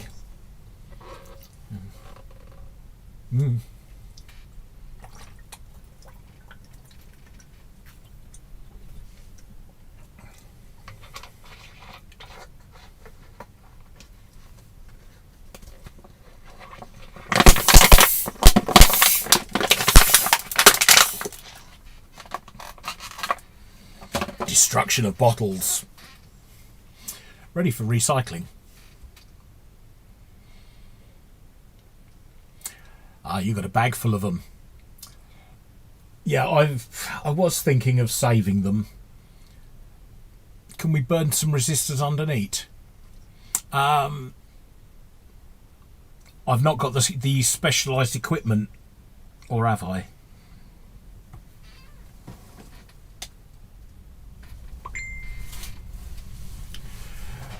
I did indeed, Timothy. It's complete and working now, but it did take me a little while to just get the right bits in.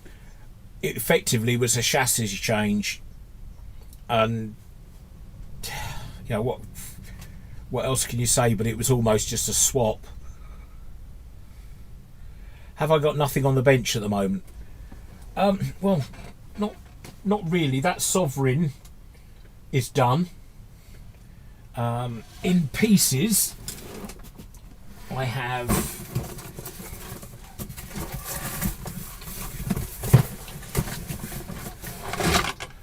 a couple of Hunters. This is one of them. Radio's all working.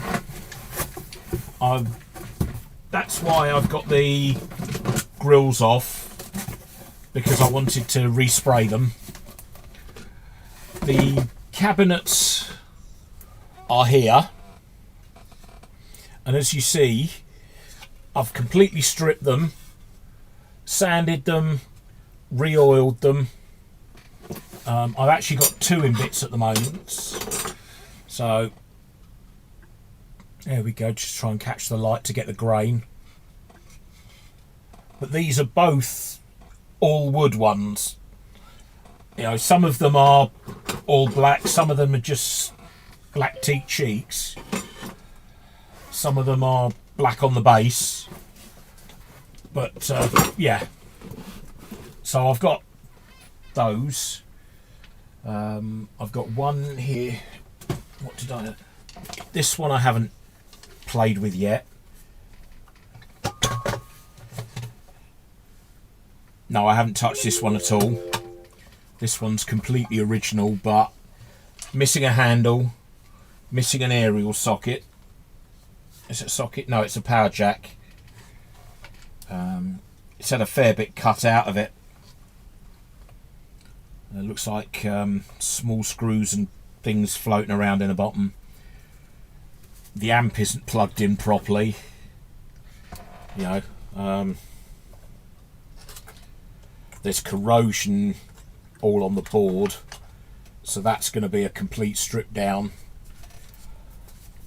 I've got quite a few that are in bits.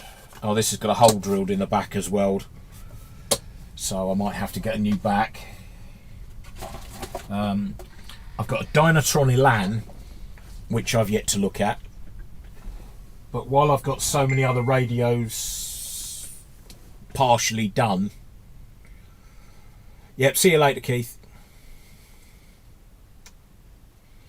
Can I fix reel-to-reel machine? No, I can't, Cominda.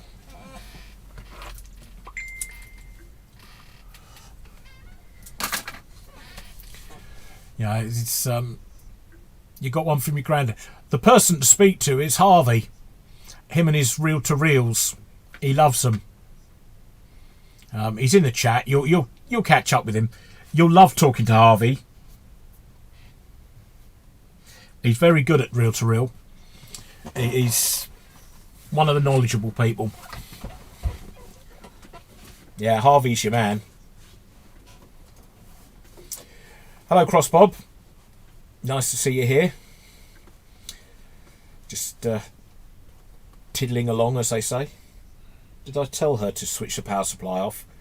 Alexa, power supply off. Okay.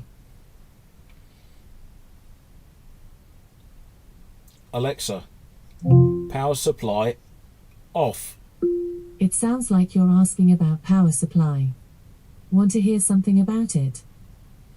No.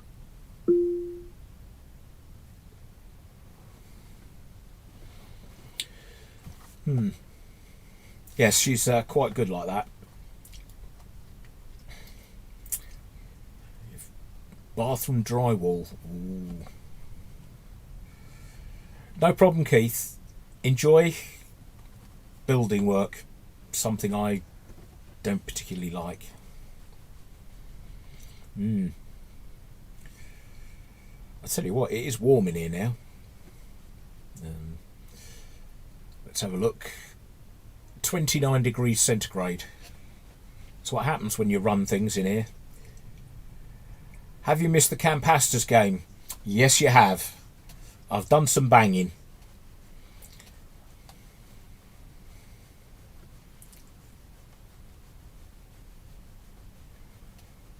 Revoc. Yeah, probably a good one.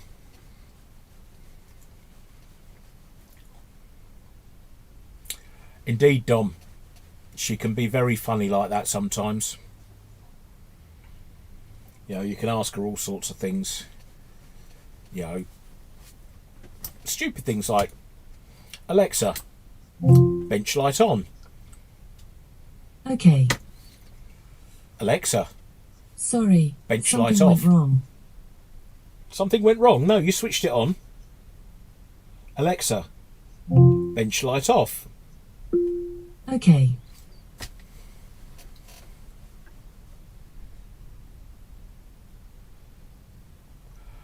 No, I haven't, Brother Spock. Again, Andy at Vintage Repair Workshop. He's the man for turntables.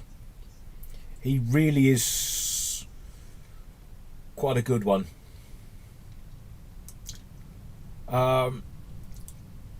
Ace Studios depends on the price. You know, we were talking about this a little bit earlier. For 300 and something pounds, you can get a 2-channel scope that's brand new with a warranty. If you're going to get it for a steal, then have it. But you've got to justify buying a 20, 30, 40-year-old piece of test kit. And, you know, if somebody said it to me, you could have this for 100 quid, I might try and knock them down to 50. If they said, you know, 75, you know, maybe that's about it. But if one channel's already gone, what's wrong with the rest of it from going? You know, why did it fail? You've got to figure out, you know, its favourite sort of price range. You know, if there's an old piece of kit, you're buying somebody else's problems. If it was any good, they'd probably keep it. You know, I did look at some 4-channel LaCroix. I did look at some Agilents. I did look at some other stuff. And sorry, smoke from the caps. Yeah, you know, it's back to how much money are you willing to risk. I wouldn't. You know, after buying the Rigol, it was just shy of 400 quid. All in, brand new. Now, yeah, 350 megs. I got the 200 meg Rigol and put it on the signal generator, and it still reads very stably at 350 megs. It's probably not accurate, but it does read frequency. It does read sort of power. However accurate it is, obviously it's going to be a few dB down. but it is there. Silent key sale.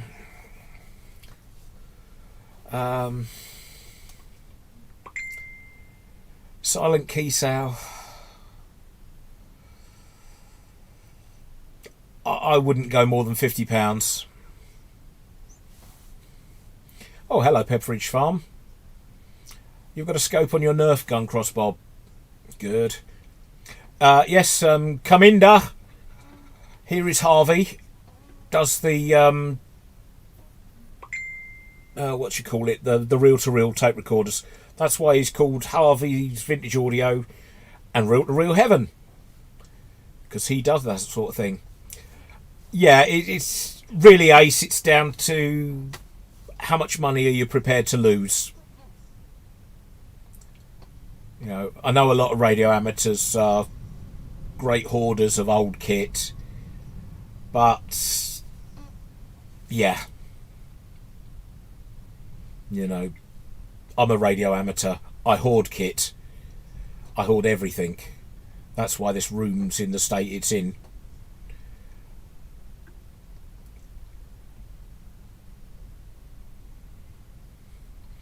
On mine, Simon, it's meant to be at 200 megs.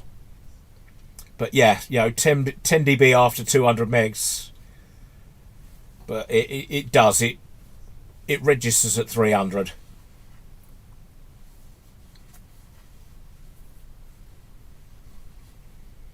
I just talked to her, Harvey, because I'm too lazy to pick up my phone and switch things on and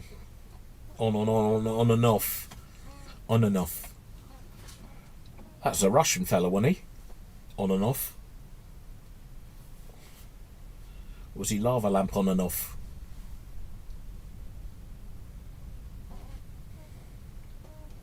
I don't know where you've got it, Simon.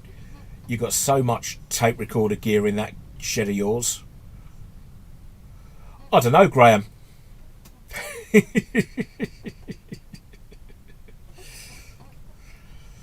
If that is indeed the Radio Cruncher.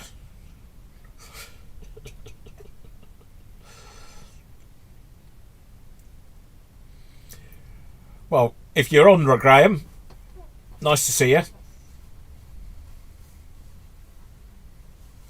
Nobody's electrocuted themselves. Yeah, I've got a lot of Roberts to get rid of.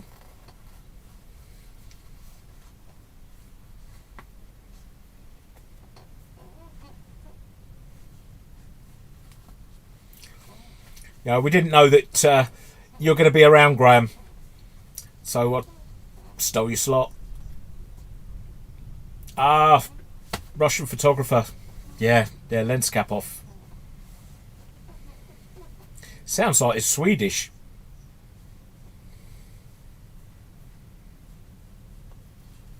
Must get a new surfboard. Oh, keyboard.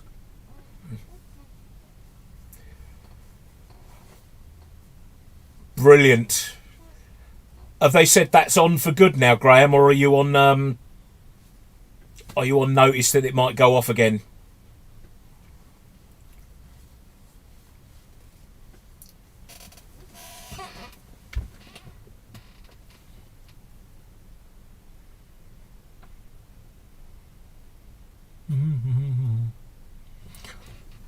You weren't using it, Graham.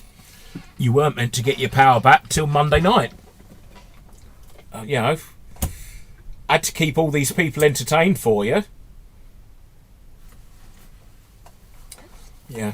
Tell Mrs. Crunchy she doesn't have to fit up the generator anymore.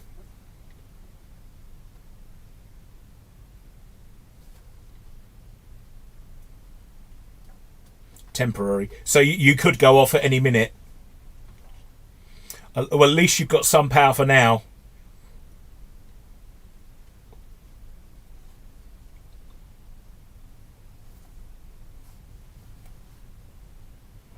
So they haven't given you any sort of definites yet. Hello, Bill.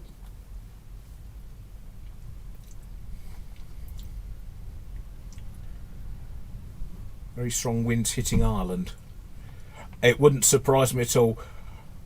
Hopefully, Graham, you'll come on It wasn't me. I only said diesel in the generator. It's not like Cody's telling it to stop pedaling. Hopefully, Graham, you'll do a stream maybe one evening and you can update us on what's been going on down that neck of the woods. Because obviously we've only seen what's on the news. And yeah, you know, it's probably better to get it from somebody on the ground.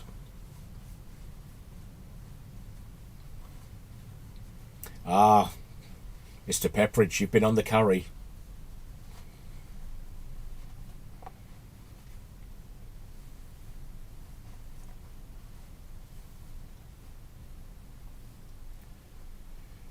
Yeah, everything okay with it? That's a good point, Doug. Chickens, are they all right? Chicken sheds survive?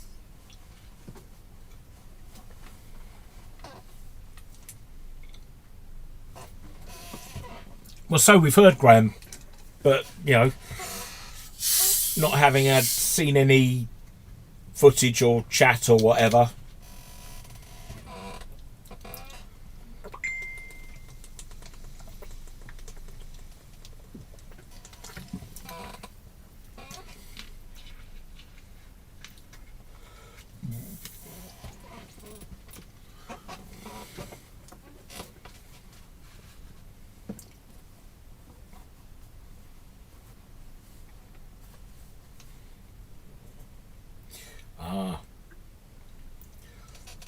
I thought Cornwall was all where the Isle of Wight was. Chicken house collapsed on Friday. Oh dear. Are they all living in the front room now?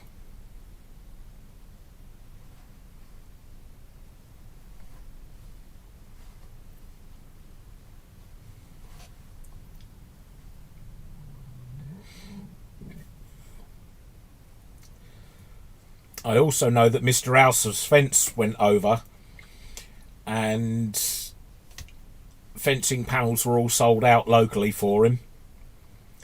You know, the post, he managed to get the post, so he's probably sorted, but everybody else seems to have lost a lot of fencing.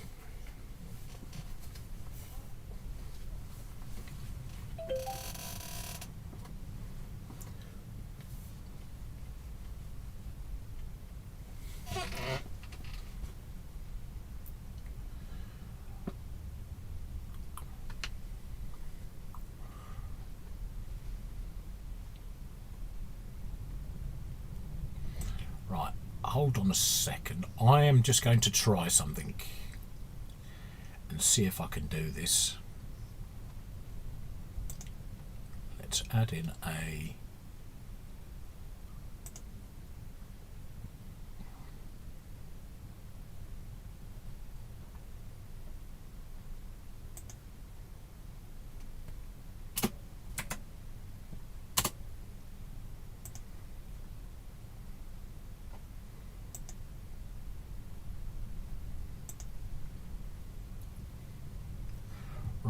so.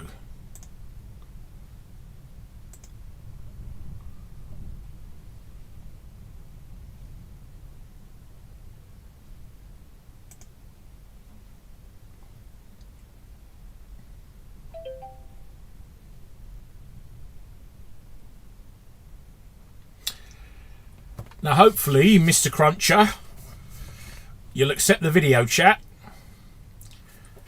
You're now live on the live stream. Okay. You can tell all your fans that, because you are actually live on the live stream. And? What's new?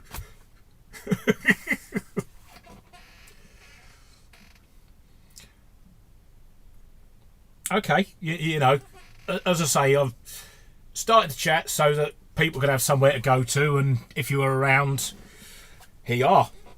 Everybody's looking at you.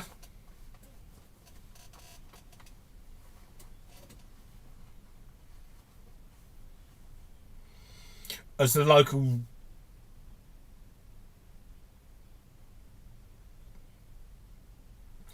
Would it be the tower running out of standby battery?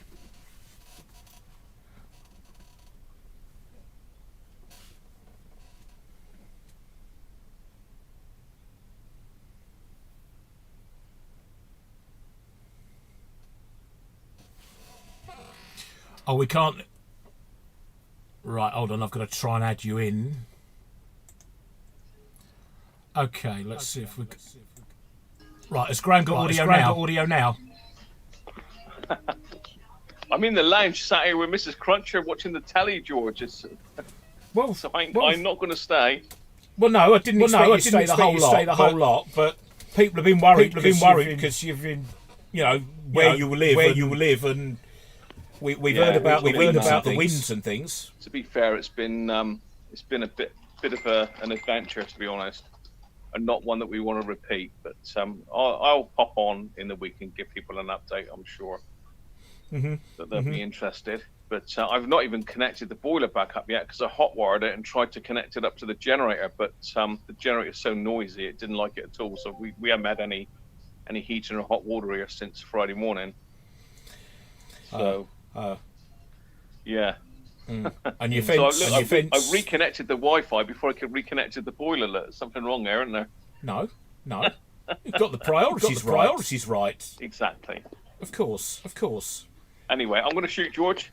Take care. Mate, and I'll catch everyone. Hopefully we'll have a stream. Sometime in the week. Some evening.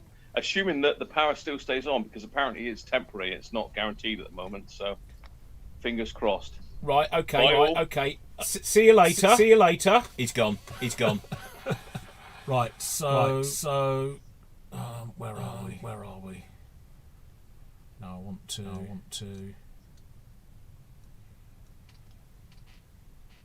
Hide that.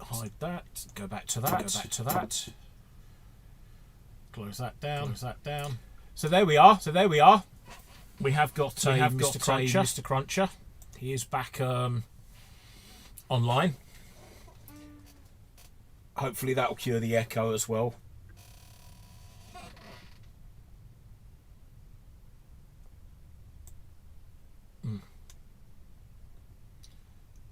Yeah, that's it. We go back to that setting and that should be better again. So yeah, he's okay. But yeah, whenever he gets his power on stable, then I'm sure he'll be back.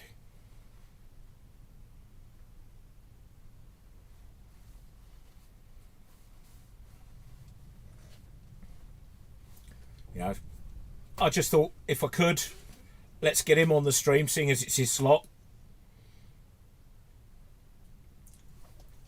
So we made a little call, and there we are.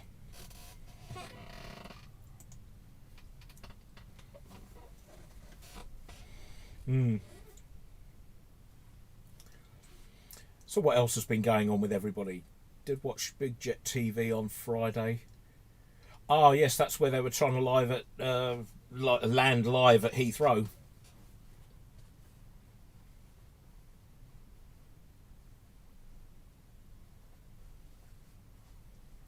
I wouldn't, Harvey. You couldn't afford the fuel tanker.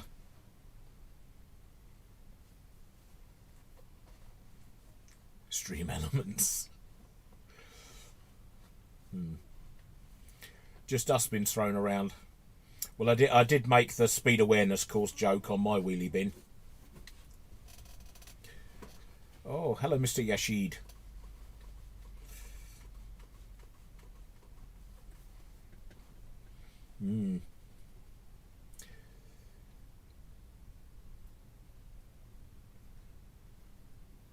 Women must be over 30 though.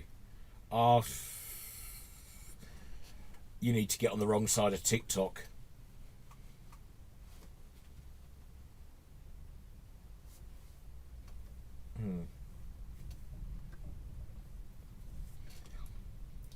Yeah, that's one thing. I do have a Patreon, but I don't use it. I just got it to reserve my name. And TikTok.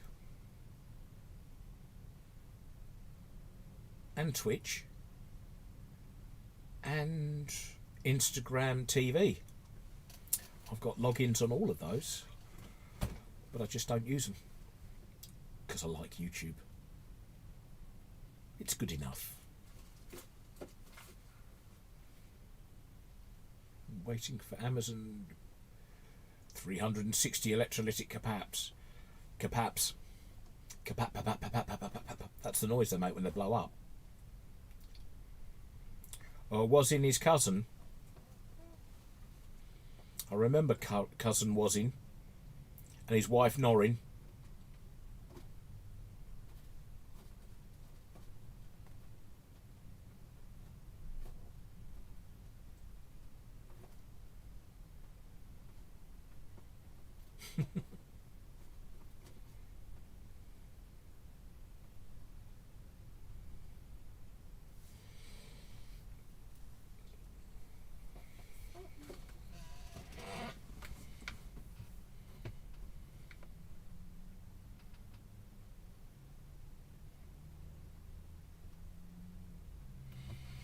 How have I been doing?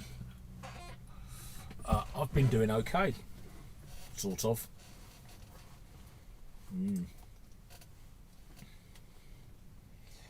Yeah, I've fixed a few things. I fixed a few things last night.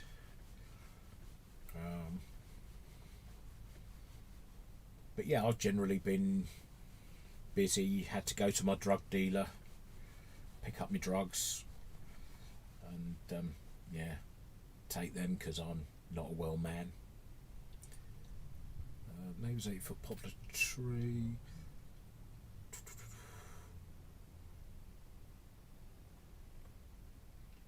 Or just think of the damages you can claim for there.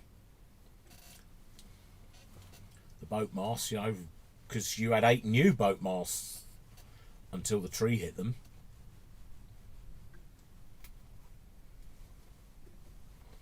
The history of Hacker. At first they were Dynatron, then they were Hacker, and then it caught fire, and then Roberts bought them because they couldn't take up the competition.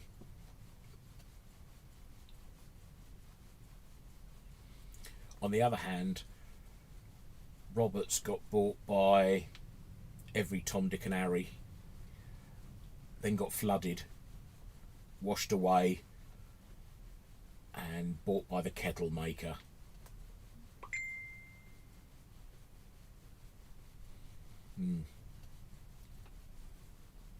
Bingdy bingdy. Bings. So there's Hacker history. Caught fire twice. Yeah, Roberts used to flood themselves. Fire's much more destructive, gets rid of the evidence better.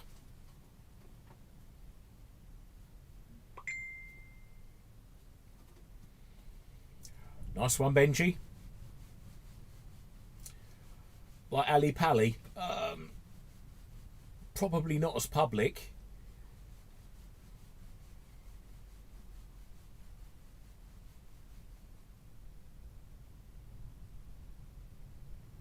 Your arms won't fit.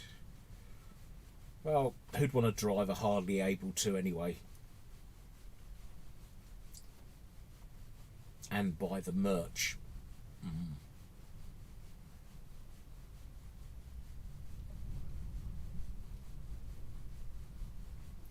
Hot water. Next he'll be in the bath with Mrs. Cruncher.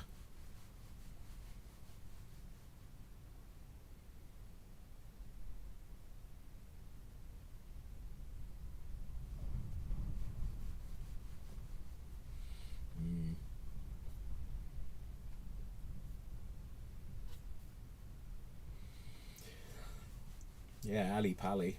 Been to the motorbike show a few times there. When I used to live in that there London.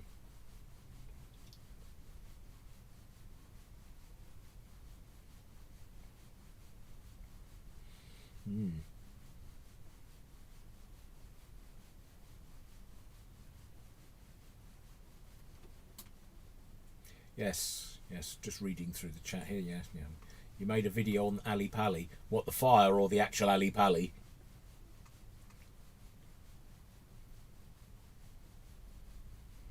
What do you mean, Brett? You've still got it?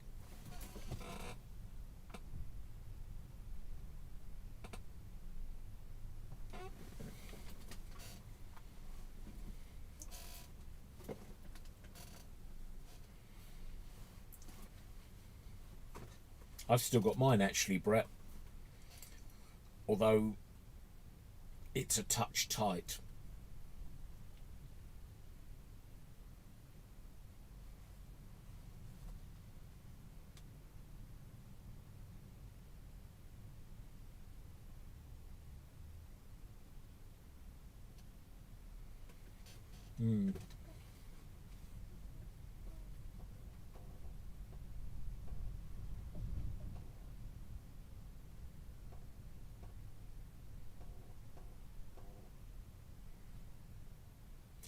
I've got a very squeaky chair.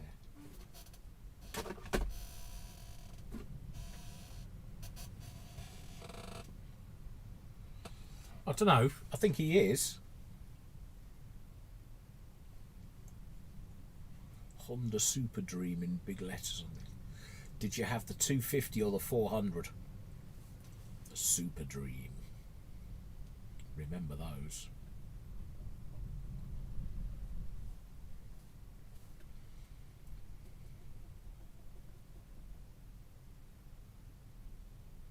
Fire's going well. Good, Benji. Keep warm.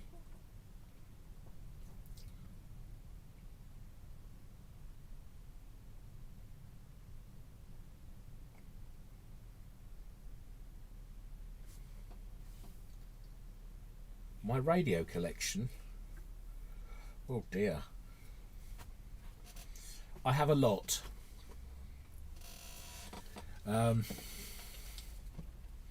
Okay, Robert. Take care. I'm definitely going to be finished by 6 because I have to feed my guinea pigs. It's just a thing. See you later. Enjoy, have fun, Harvey. Yeah, you've still got your biker jacket too. I've still got my full racing leathers in the loft. Don't think I could fit in them either. But yeah, my radio collection. Well, I've got 3 white Sovereigns, Sovereign 2s. I've got a white dial face Sovereign 1. I've got an SP80, which is the stereo thing. I've got a gold Sovereign, a jade Sovereign, and I've got one of those Commoners Muck TRV 15 things, those Dynatron Atlantis things. Yeah, the Piggy Boys. Yeah, got the Piggy Boys. But they're not Piggy Boys anymore, Brett. I've got 1 Piggy Boy and 4 girls. God, what's my earliest hacker?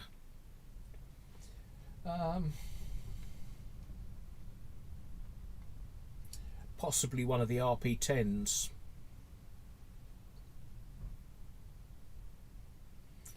A Jawa 350. Oh, lovely.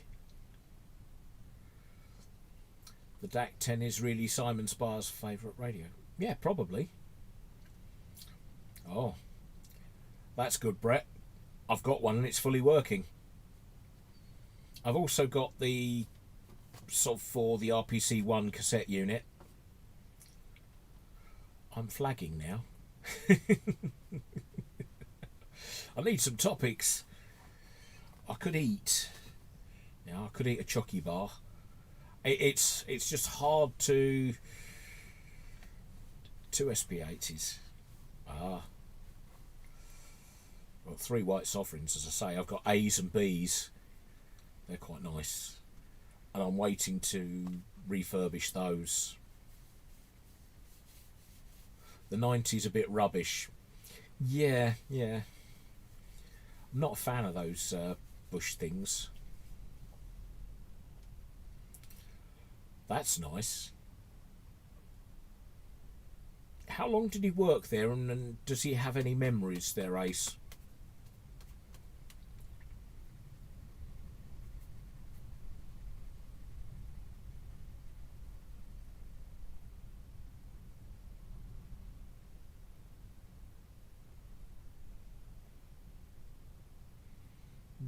That would be interesting. I bought one of my white sovereigns from a guy who used to work there in the stores, but of course he couldn't answer a lot of my questions because he didn't really know. He wasn't there that long. He started just before they moved down to Bournemouth, Bournemouth, whatever it was. We're all looking you for an OU Herald. Yes, we are. I'm still determined to go over there and see if I can get into their stores. What can I touch with my foot? Loads of radios, a UPS, a couple of bottles of scotch, my talking guinea pigs, my rubber chicken,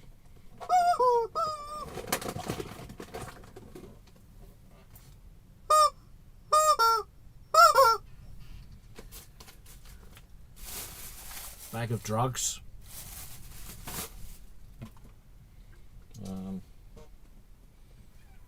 with my foot, some Robert's radio fixing thing, bottle of water, a few hackers. I could probably touch the desk, in fact. I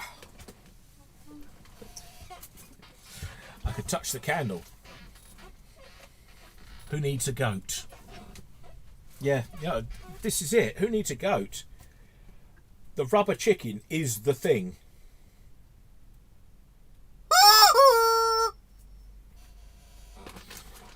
Sorry to all you headphone wearers. No, I can't lick my own elbow. I've actually got 3 of these. Hello. Hello. Is that Harvey? Hello, Chris. Hello, Brett.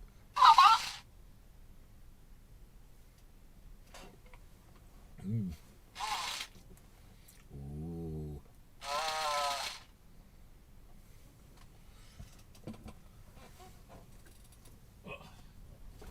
Where's one of the others?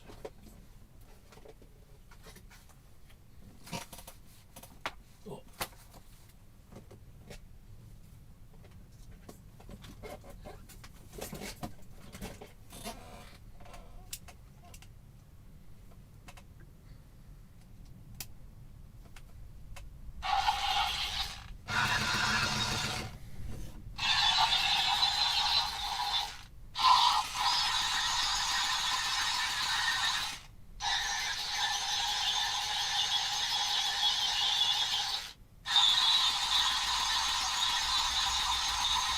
Okay, Derek, nice to see you.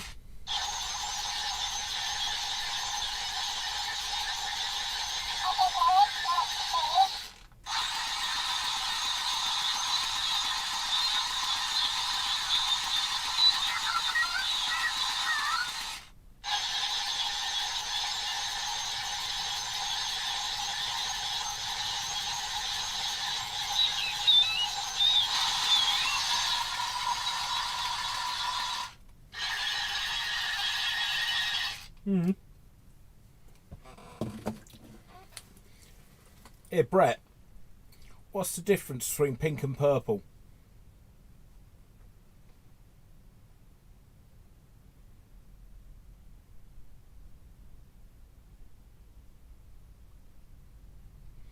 They can, Benji.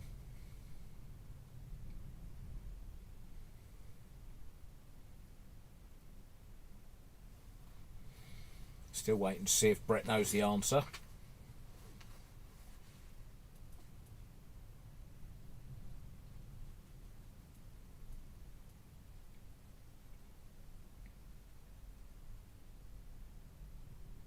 You don't know.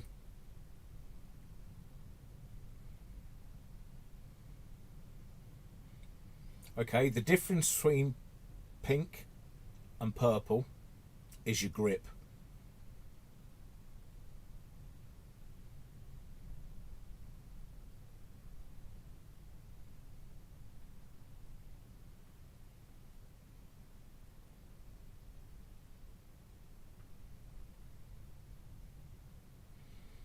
What's the difference between a duck?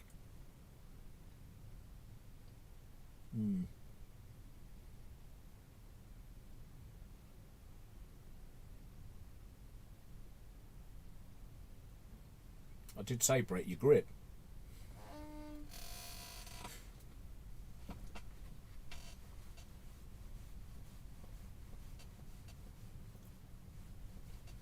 It'd be interesting. I'll just be interesting to hear any of the information about the factory, about, you know, who supplied things, who did what, really. You know, it's just history that is too easily forgotten, as Paul's just said. Yeah, I know we sort of flagged a bit now. I should get animated, shouldn't I? But yeah, you know, meeting these people and just writing this sort of thing down, it would be really interesting. You know, I've got some of the history bits that I've read, and, you know, the articles that have been written, and it's just, yeah, you know, I'd like sort of more info, really. One thing I've been trying to find out: who supplied the cabinets? You know, who made the cabinets for Hacker? You know, that sort of thing is right. Yeah, you know, who were the girls on the final assembly? You know, how did they ever figure out the serial numbers? Because they seem to be all over the place. You know, it's all of those sort of questions I've got. You know, who was in final test? Did they get much back for return? Did they consider doing any more table radios? You know, a bit like the Roberts RM things. You know, all of that sort of, you know, would have been interesting to find out. Yeah, all them ladies on the production line.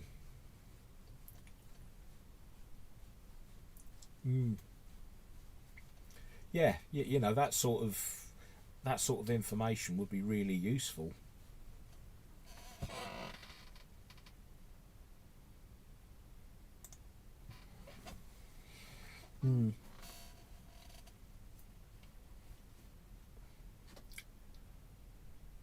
I've got a blank bit there. My mind went blank.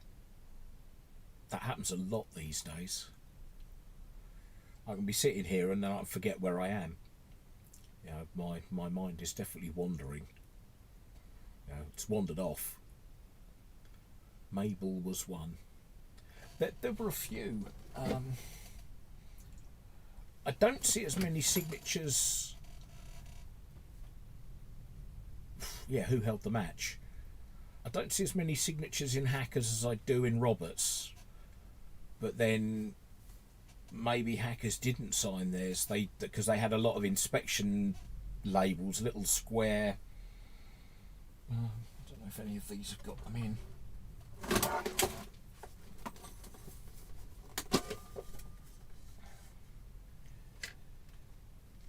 No, not that one. But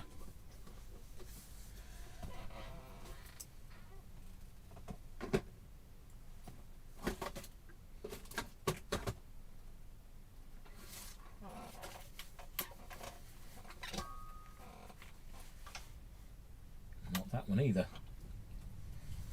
Because that's the other thing.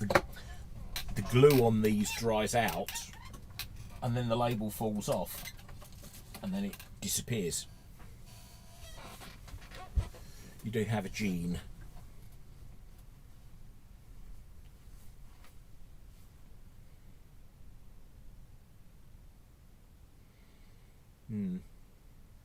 Yeah, Diantron TRV15. Quite rare. I've got one, Paul's got one, Graham's got one, and there's one other known one.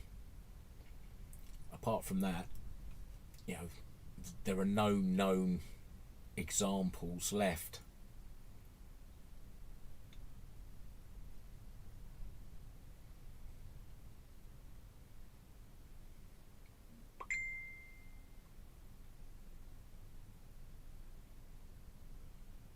Point to my heart, getting to jump on the cross trainer a minute.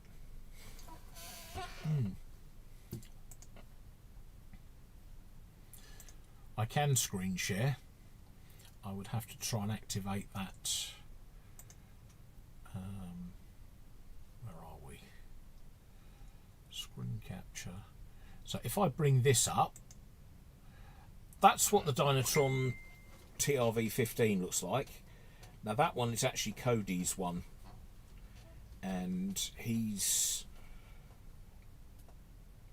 been oiling up his wood, because he loves doing that.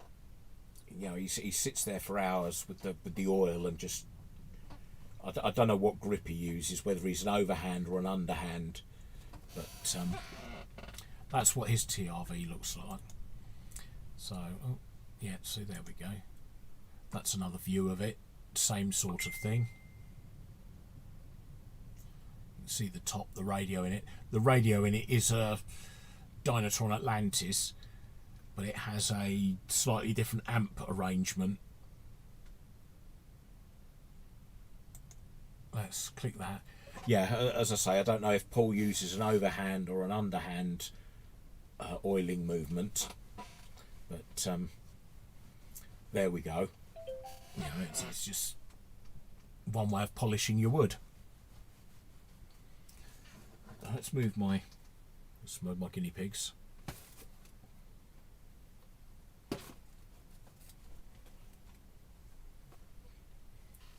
Oh.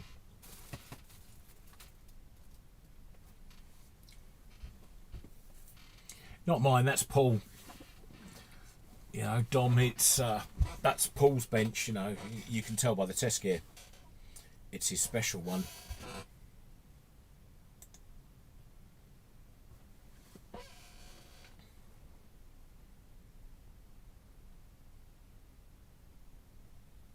Oh, Ross Frozen Foods.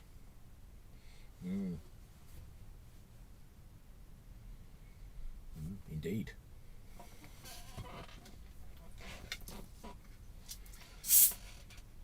Yeah, that's interesting. Weird jobs we've had. I started out working in a camera shop as a youth slavery scheme employee, and after that I became a printer's plate maker, and then I did my apprenticeship, and that's when I went back to college and did all my qualifications. Top 10 of radios. I don't know. I don't really have a top 10 as such. They're just radios. Some work and some don't. This particular Grundig, can I spin it around like that? This one was one that Cody's gave me, and it is the most sensitive set I've ever had. It picks up things that I've never heard, even on super duper sets. Oh, the Salinas I like. They're nice and, well, they're just brilliant, really. The Hackers are special. What else can I say? I don't single out any particular radio. There are some that are good and some that are bad, and I'll be honest, a lot of the time I listen to radio via the woman in the corner. That one there that you can see on the little picture. and sometimes listen to that, or I go online on the PC and play it out the big speakers.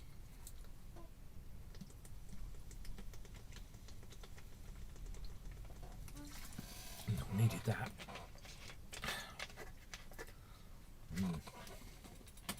Fizzy water, because you need to stay hydrated.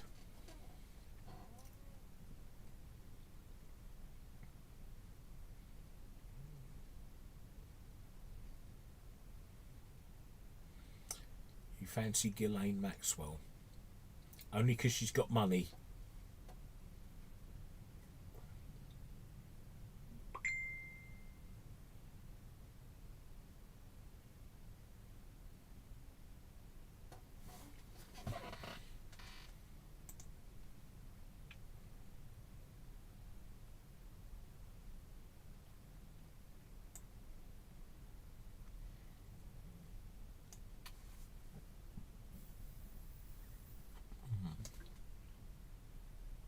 Yes, we're still here, Simon.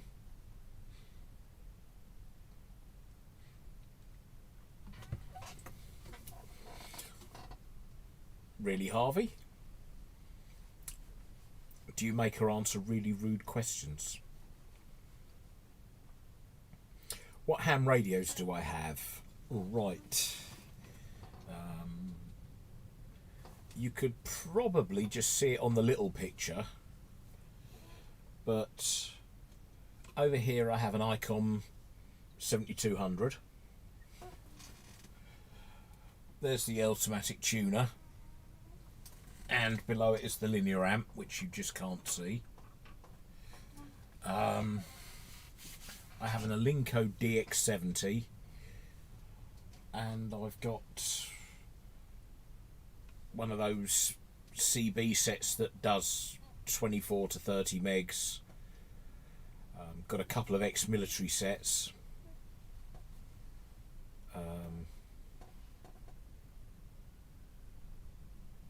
That's about it, really.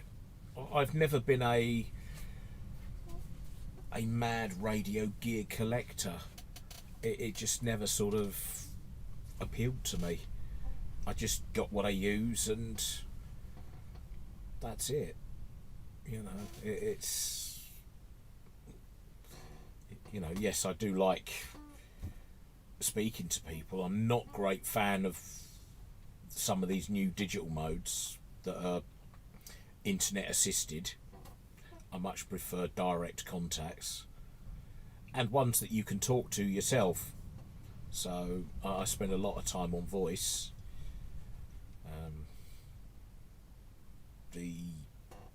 The antennas have been a bit of an issue the last couple of years, but now I've got the new piping into the tower, I can run the cables underground. I've just got to go underneath the bench and drag out the new coax. I've got some Westflex, I've got some LDF 250, I've got some Aeroflex, I've got bits and pieces, and yeah, the thing about it is, the whole lot's rated to well over a kilowatt. The amplifier will do a good 800 watts. I don't do more. I hated every minute of it. I had to do it to get HF because my license is that old. But the minute I passed my Morse test, I actually put the key in the bin. Once I got that pass certificate, I just, put my key in the bin. I had no intention of doing it again. And I think I've only ever done Morse 2 or 3 times in 35 years. It just really doesn't appeal to me. FT290, I've got one of those. It's over there. I've also got a standard, which is over there with a matching amplifier. Got half a dozen Baofeng handhelds, just little bits really. But I've not been active. I think the last time I did anything sort of properly was 2 years ago. I think I did Jota, and that was at the local scout group, and I took my was it 12 metre mast and a dipole out with me, military mast and dipole, and that was all I used. That with the 7200 and a generator, job done. It worked really well. Yeah, but yeah, I used to do tutoring. I used to be well, I am still registered with the RSGB as a tutor, and yeah,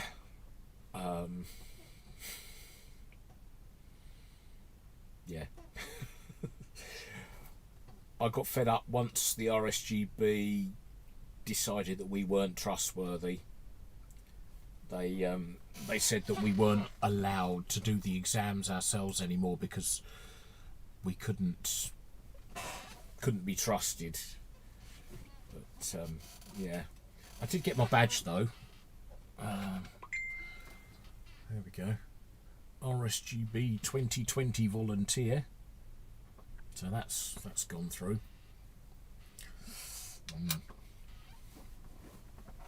Oh. Gosh, yes, all this sitting down, it's making my bum ache. I don't know how Graham can sit around for that long. G6XIB.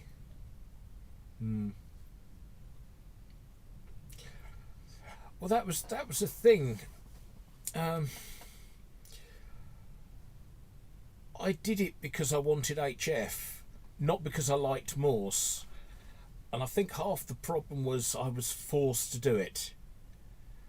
If I'd have chosen to do it because I wanted to do Morse, I probably would have carried on using it.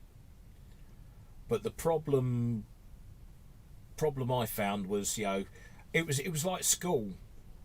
When somebody says you will do this, my instant reaction is poke it up your jacksie.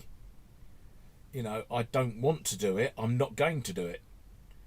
But because I wanted HF more than not wanting to do Morse, I ended up learning it and passed and gave up with it after that, because I then got my license. And yeah,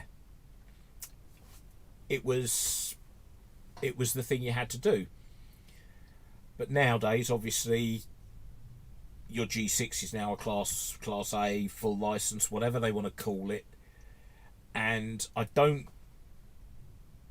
belittle or decry anybody who's got their license through the system. We're only playing by the system at the time. You're lucky you got HF by default. You could have had it when it was the 5 word a minute test if you'd have wanted it that early. It's just you play the system as it is. I think I've done, how many? 30 or 40 foundation licenses now. I've put 30 or 40 people through their foundation.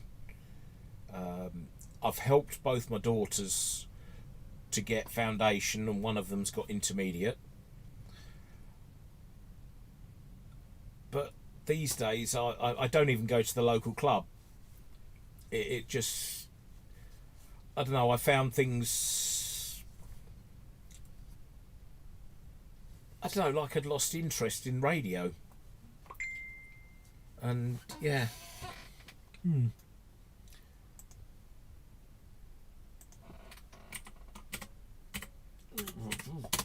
Clickety click on the old. That's one thing that is quite strange for me. My keyboard, I didn't realise how loud it was. See, if I type something into the chat and say,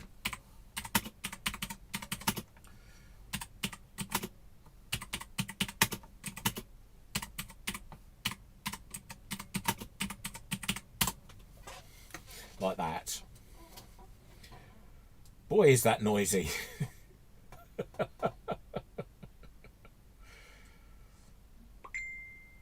Oh, the DAC 90 lost. Yes, bush boxes. You know, is it better to have a bush in the box or two in the hand? Questions. Questions we need to answer.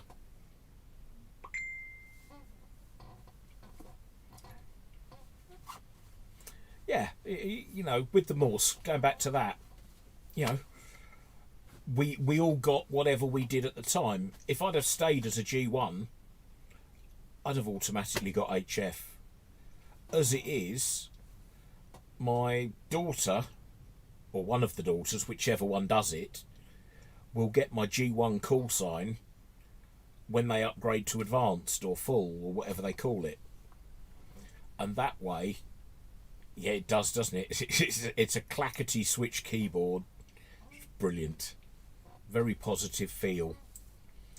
Yeah, and they will inherit my G1. And the G1 is actually older than they are. You know, they're both 22 and 23 now. And the G1 I got in 1985. So, yeah, I've been around a little while on the radio lark. With a trimming tool. For those Bush 90s, you need a special tool, don't you? You know, you can't just use an ordinary hex driver. They're a bit weird. So, sometimes, you know, the slug tuning is much better than coils. You know, because you've got to. Whereas you know what I mean. Slidey bits. DAC 10. AC 91. Oh.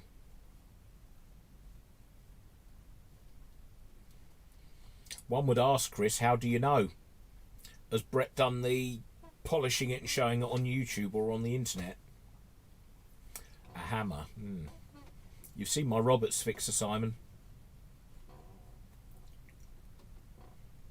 Kate's Bush. Now, I never really liked her music. It's grown on me more, but these days I like a lot of things I never used to.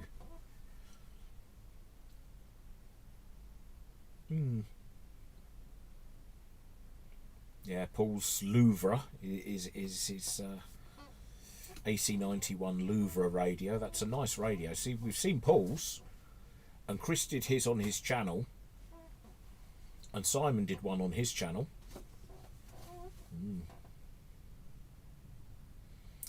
And yeah, I think I've got a white Bush DAC 90 here somewhere. Oh no, it's in the shed. It's another one in the shed.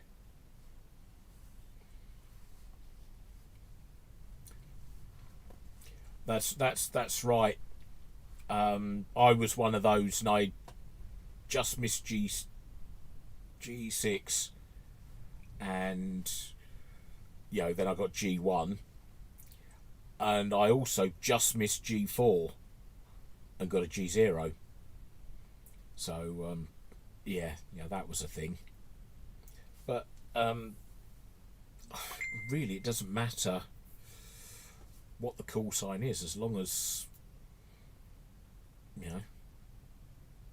things, as long as people enjoy the hobby. It doesn't really matter, as long as you get what you want out of it. Let's have a look. Common knowledge, George, Brett's wife's bush is famous. Alright, okay. I know she's a hairdresser, not a barber, so of course she would know how to do the other bits and pieces. I've been pinged again. Let's have a look. Oh, there's some bushes. And ping from a brat. Now let's have a look. Right, so I think our Mr. Cody's wants me to do screen share again. So if I unhide that and we get that, and I move that to there and do that. This is Paul's AC91, which Mr. Spires absolutely adores. Oh, no, that's it. Ah. Even the mouse is clicky.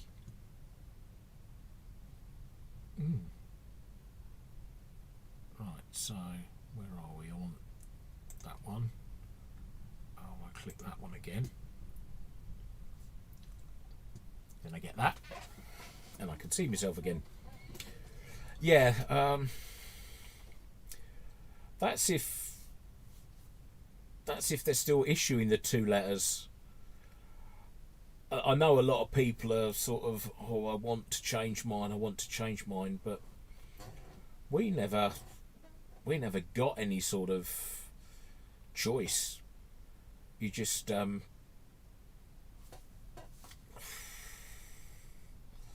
you just did what you did. Yes, it is an IEC, Brett.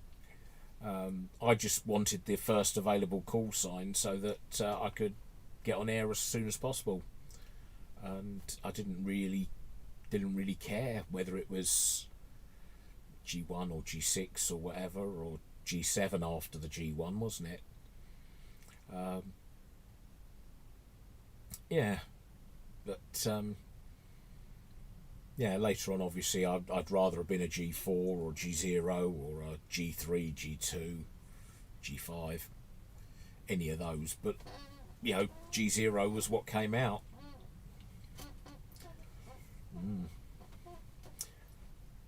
Yeah, and now we've got M's. And there's nothing wrong with being an M.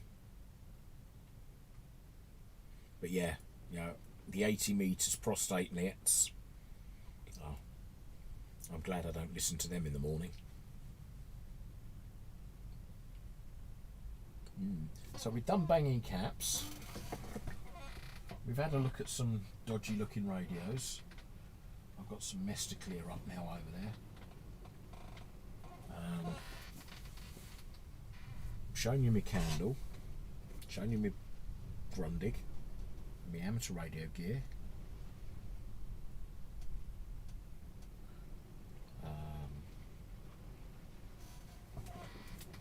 Got an open tube of Pringles.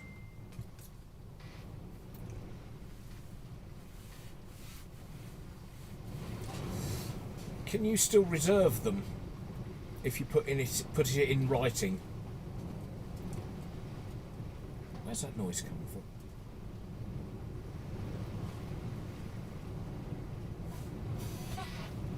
Oh, it's howling a gale outside. The sky's gone black and the rain is hammering down.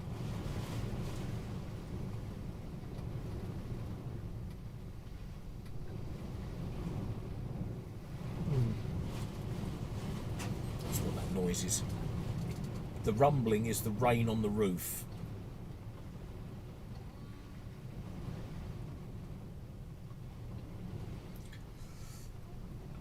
Yeah.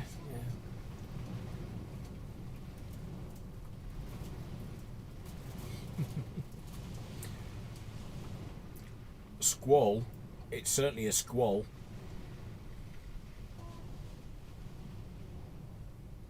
It's absolutely hammering it down. Yes, Simon.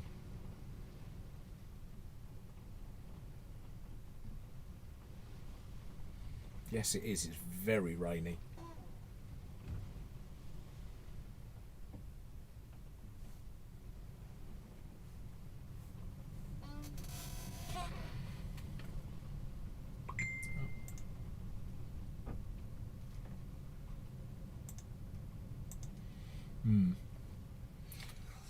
Right, I think, unless somebody's got anything they really want to sort of bring up, I think we'll knock it on the head in about 10 minutes. Because, yeah, otherwise I could sit here and just sort of look silly for a while. Got 60 kilometres an hour there. Yeah, but on your push bike, Benji, that's a bit...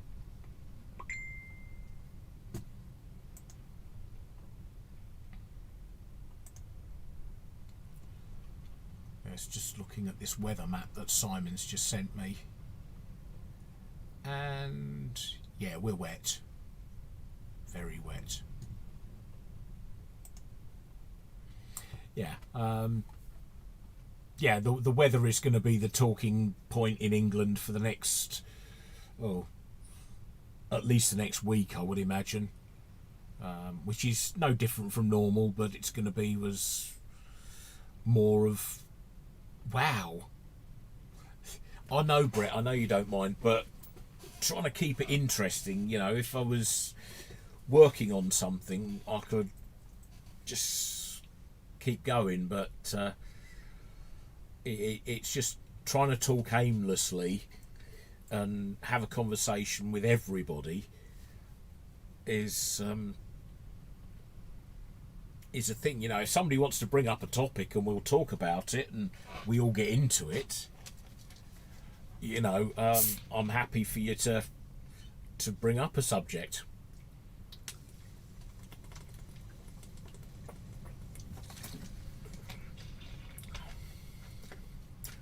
Thanks, Paul. Thanks, Chris. Just, you know, I thought I'd give everybody that normally is on the stream a chance to just meet up and chat like they normally do in the chat, without getting distracted with radios and all that other rubbish and faff.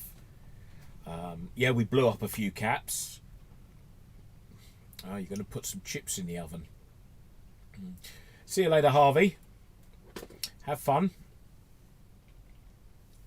Enjoy your chips. That was an old TV advert, wasn't it?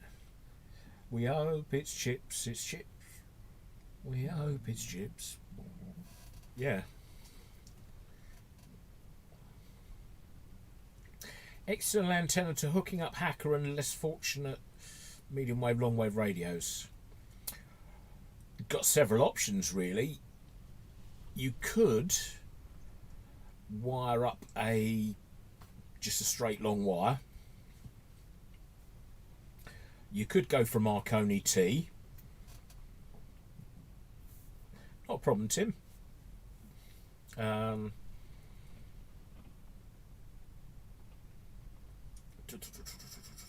to think what else you could do. Yeah, long wire that. You could go for a dipole of some description. But generally, just a long piece of wire. A loop antenna would be another option. And you use the induction.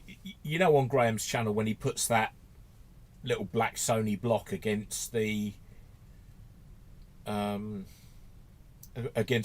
rod. Well, that's just an induction amplifier, and you could run any old long wire off the end of it. Yeah, as Brett's got a 10 metre long bit of wire. VHF. For listening, I don't know, again, any old piece of rubbish. You know, you look at the average VHF antenna on a radio, and it's any length. You know, some of them are this long, some of them are that long, and you know, you could get a tuned FM dipole. You know, one of those ones they sell for sticking on your chimney or your wall. You know, just the folded dipole thing, and that would work pretty well. But you would be better off with a wider band thing if you don't just want to limit yourself to VHF FM radio. If you wanted to do shortwave or not shortwave, airband, or go further up and, you know, taxi bands and go up to UHF and listen to the taxis up there, and the buzzing of 1,000-foot loop. That would work. In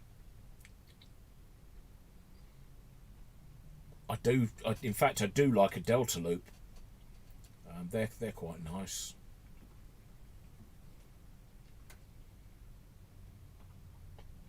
Just trying to think of what else.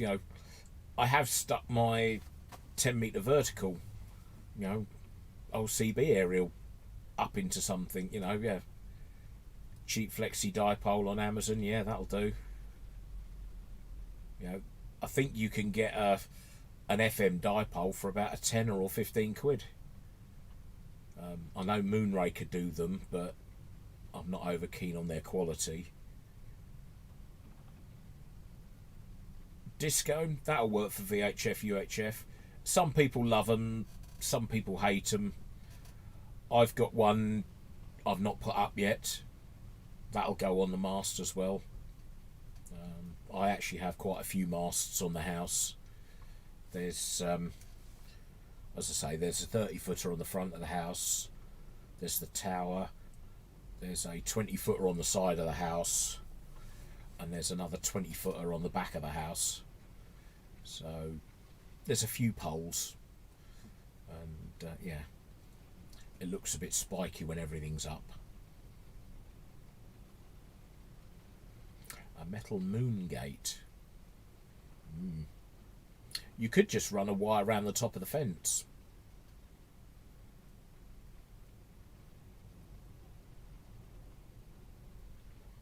Yeah, for FM, just get a couple of bits of copper pipe. Yeah. The UK emergency services are... I'm trying to remember what Tetra is, but they're all digital encoded.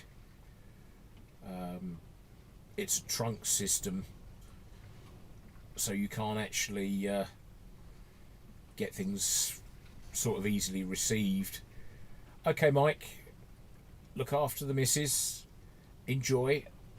I know it's not been the normal sort of Sunday stream, but I thought we'll step in, as I say, Graham was not around.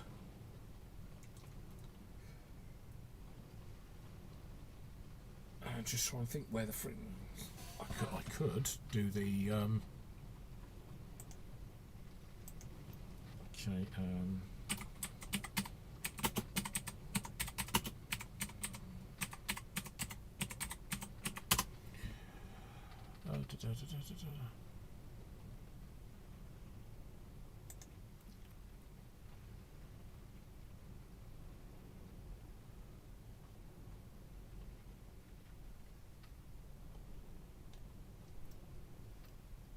Nope, it's not there. Where is it?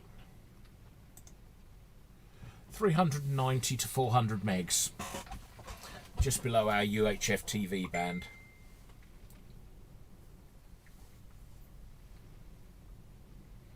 Yeah. If you look for, what do they call it? Horizontal loop. That would work, and you could actually transmit on it as well. It should be resonant on, I don't know, 460 feet. I'm just trying to work everything out in feet now. Divided by 3. That's 100, 150, 160, so that's 30, 120. It should load up quite easily on 80 meters. It might even load up on top band.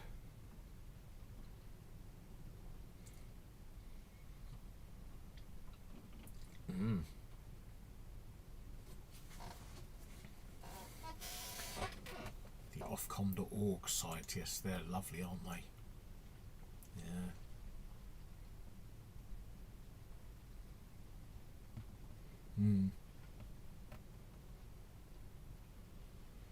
See, they're the ones that are retained now, yeah. The old ones were.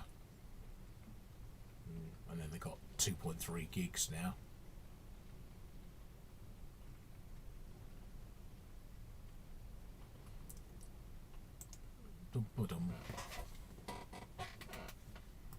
Just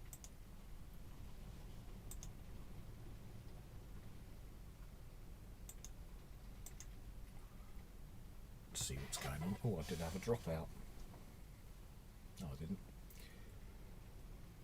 didn't. But yeah, it's one of those things. Those UK frequencies, they're just an ongoing, changing things. Yeah, Tetra Airwaves, which is UHF based, but it's a trunk radio network. Now the contract did run out, but the replacement system hasn't been finished yet or built, so they haven't bothered. They've just been paying a fortune to keep the old network up and running.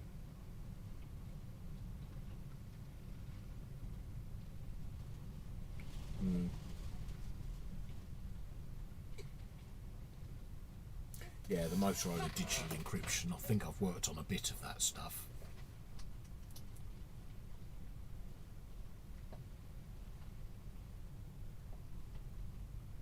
Blimey, that window's going mad.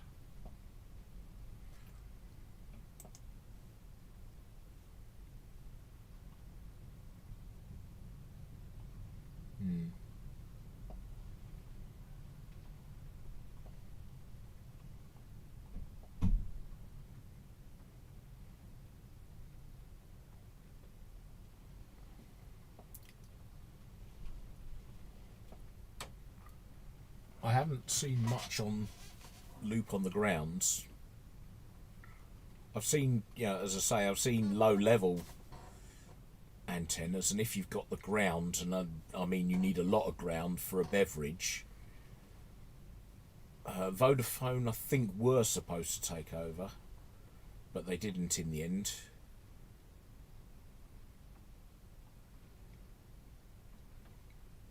Yeah, it's all politically correct now, isn't it, Brett? Low level loops, high, what do they call, near vertical, NVIS. Those are generally what low loops will do. I like vertical mounted delta loops, which are the same thing but just flipped on one corner. And they don't have to be very high up at all to be very efficient. I actually did a modelling experiment where I modelled it at 20 feet and I modelled it at 100 feet, and it's only when you got to 100 feet that the radiation pattern changed to be any different or any more usable than having it down at 20 feet. So it didn't need to be mounted massively high in the air.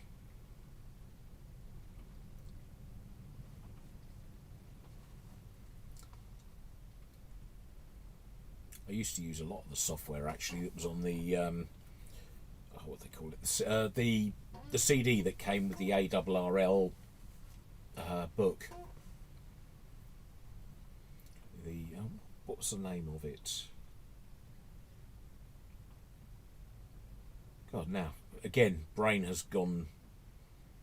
But there was some antenna modelling software in there, and you could put in, things like dipoles and delta loops and measure the sizes, and then it would say, right, okay, it's this versus this, and then it'd plot it for the height and what sort of ground it was over, and as I say, the delta loops work quite well low on the ground. My delta loop was 20 metres.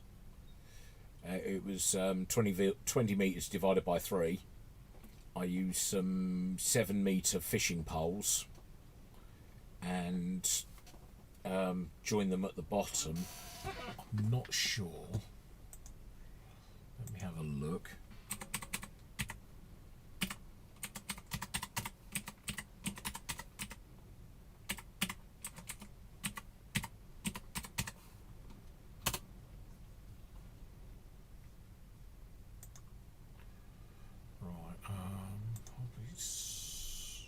Radio.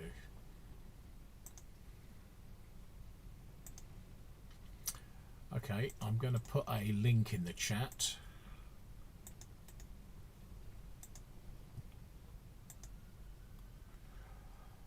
Right, that's a picture of my homebrew Delta loop, and you'll see what I've done, and I built it myself.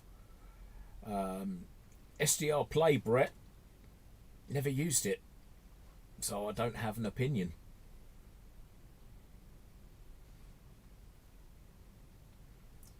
Yeah, they just... I've got a couple of SDRs. I've also got a couple of receivers, but yeah, you know, I've actually got a very nice JRC HF receiver, and I've still got over on the bench at the moment, underneath the new scope, is that VHF. Well, it's 30 megs and up scanner, which does lots and lots. Yeah, airband could be quite interesting around here because we've only got Sywell Aerodrome, about 5 miles due east, and we're only 30 miles from, as the crows flies, from Coventry, about 40 miles from Birmingham, and about 50 miles from East Midlands. It is, as I say, each of those masts were about 7 meters, and yeah, just U brackets to hold it onto the perspex, and the wire went up the inside of the pole. You can't use you can't use carbon fibre because that obviously is conductive, so you'd have to put the wire on the outside on that case. But you can get cheap fiberglass poles, and you know, just run the wire up on the inside. Over the top, you just got the copper wire going over the top as well. The third version I built, I actually replaced the fiberglass poles with 2 aluminium silver rod antennas, you know, the old CB aerials, and made them the right distance, and just stretched a bit of 2.5mm cable across the top, and yeah, and that worked.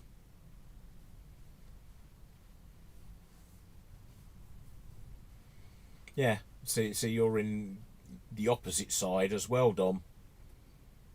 You know, we're a touch south of that, but you're right in the catchment area of all of those.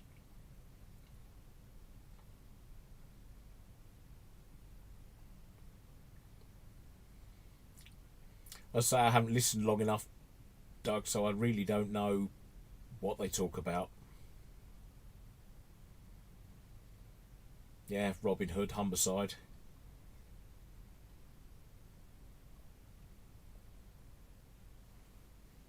See, again, if we go south, I've got Luton, Heathrow.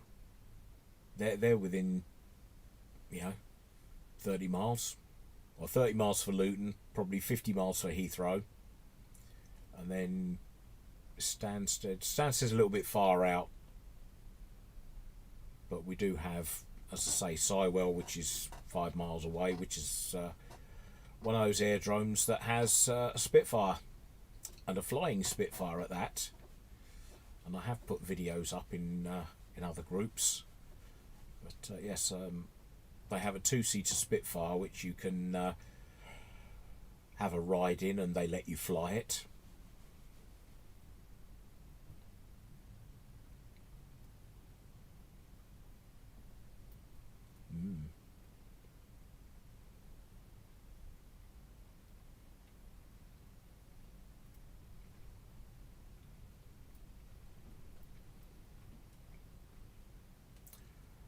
Right, yes, I think we've hit the end. You know, we've gone on 10 minutes more than I said we would. So I think at this point I'm going to knock the stream on the head and get a drink. Get a drink. Yeah, Victor does know his airband stuff. So I'm going to get a proper drink and not just sip from my bottle, but I'm probably going to down a full bottle. and that, and yeah, hopefully we'll hear from Graham in the next, you know,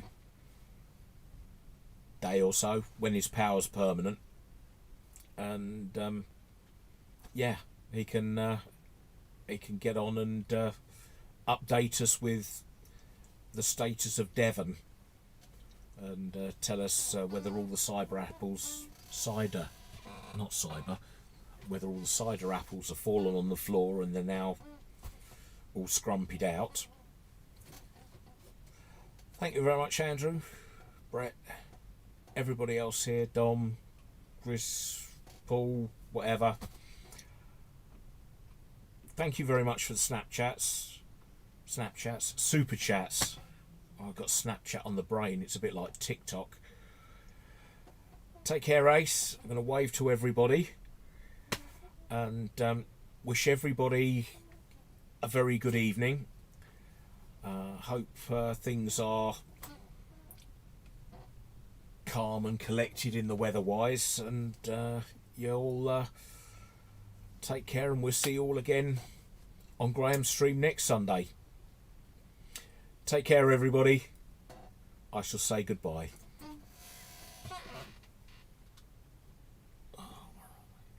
I'll figure out how to shut this down now.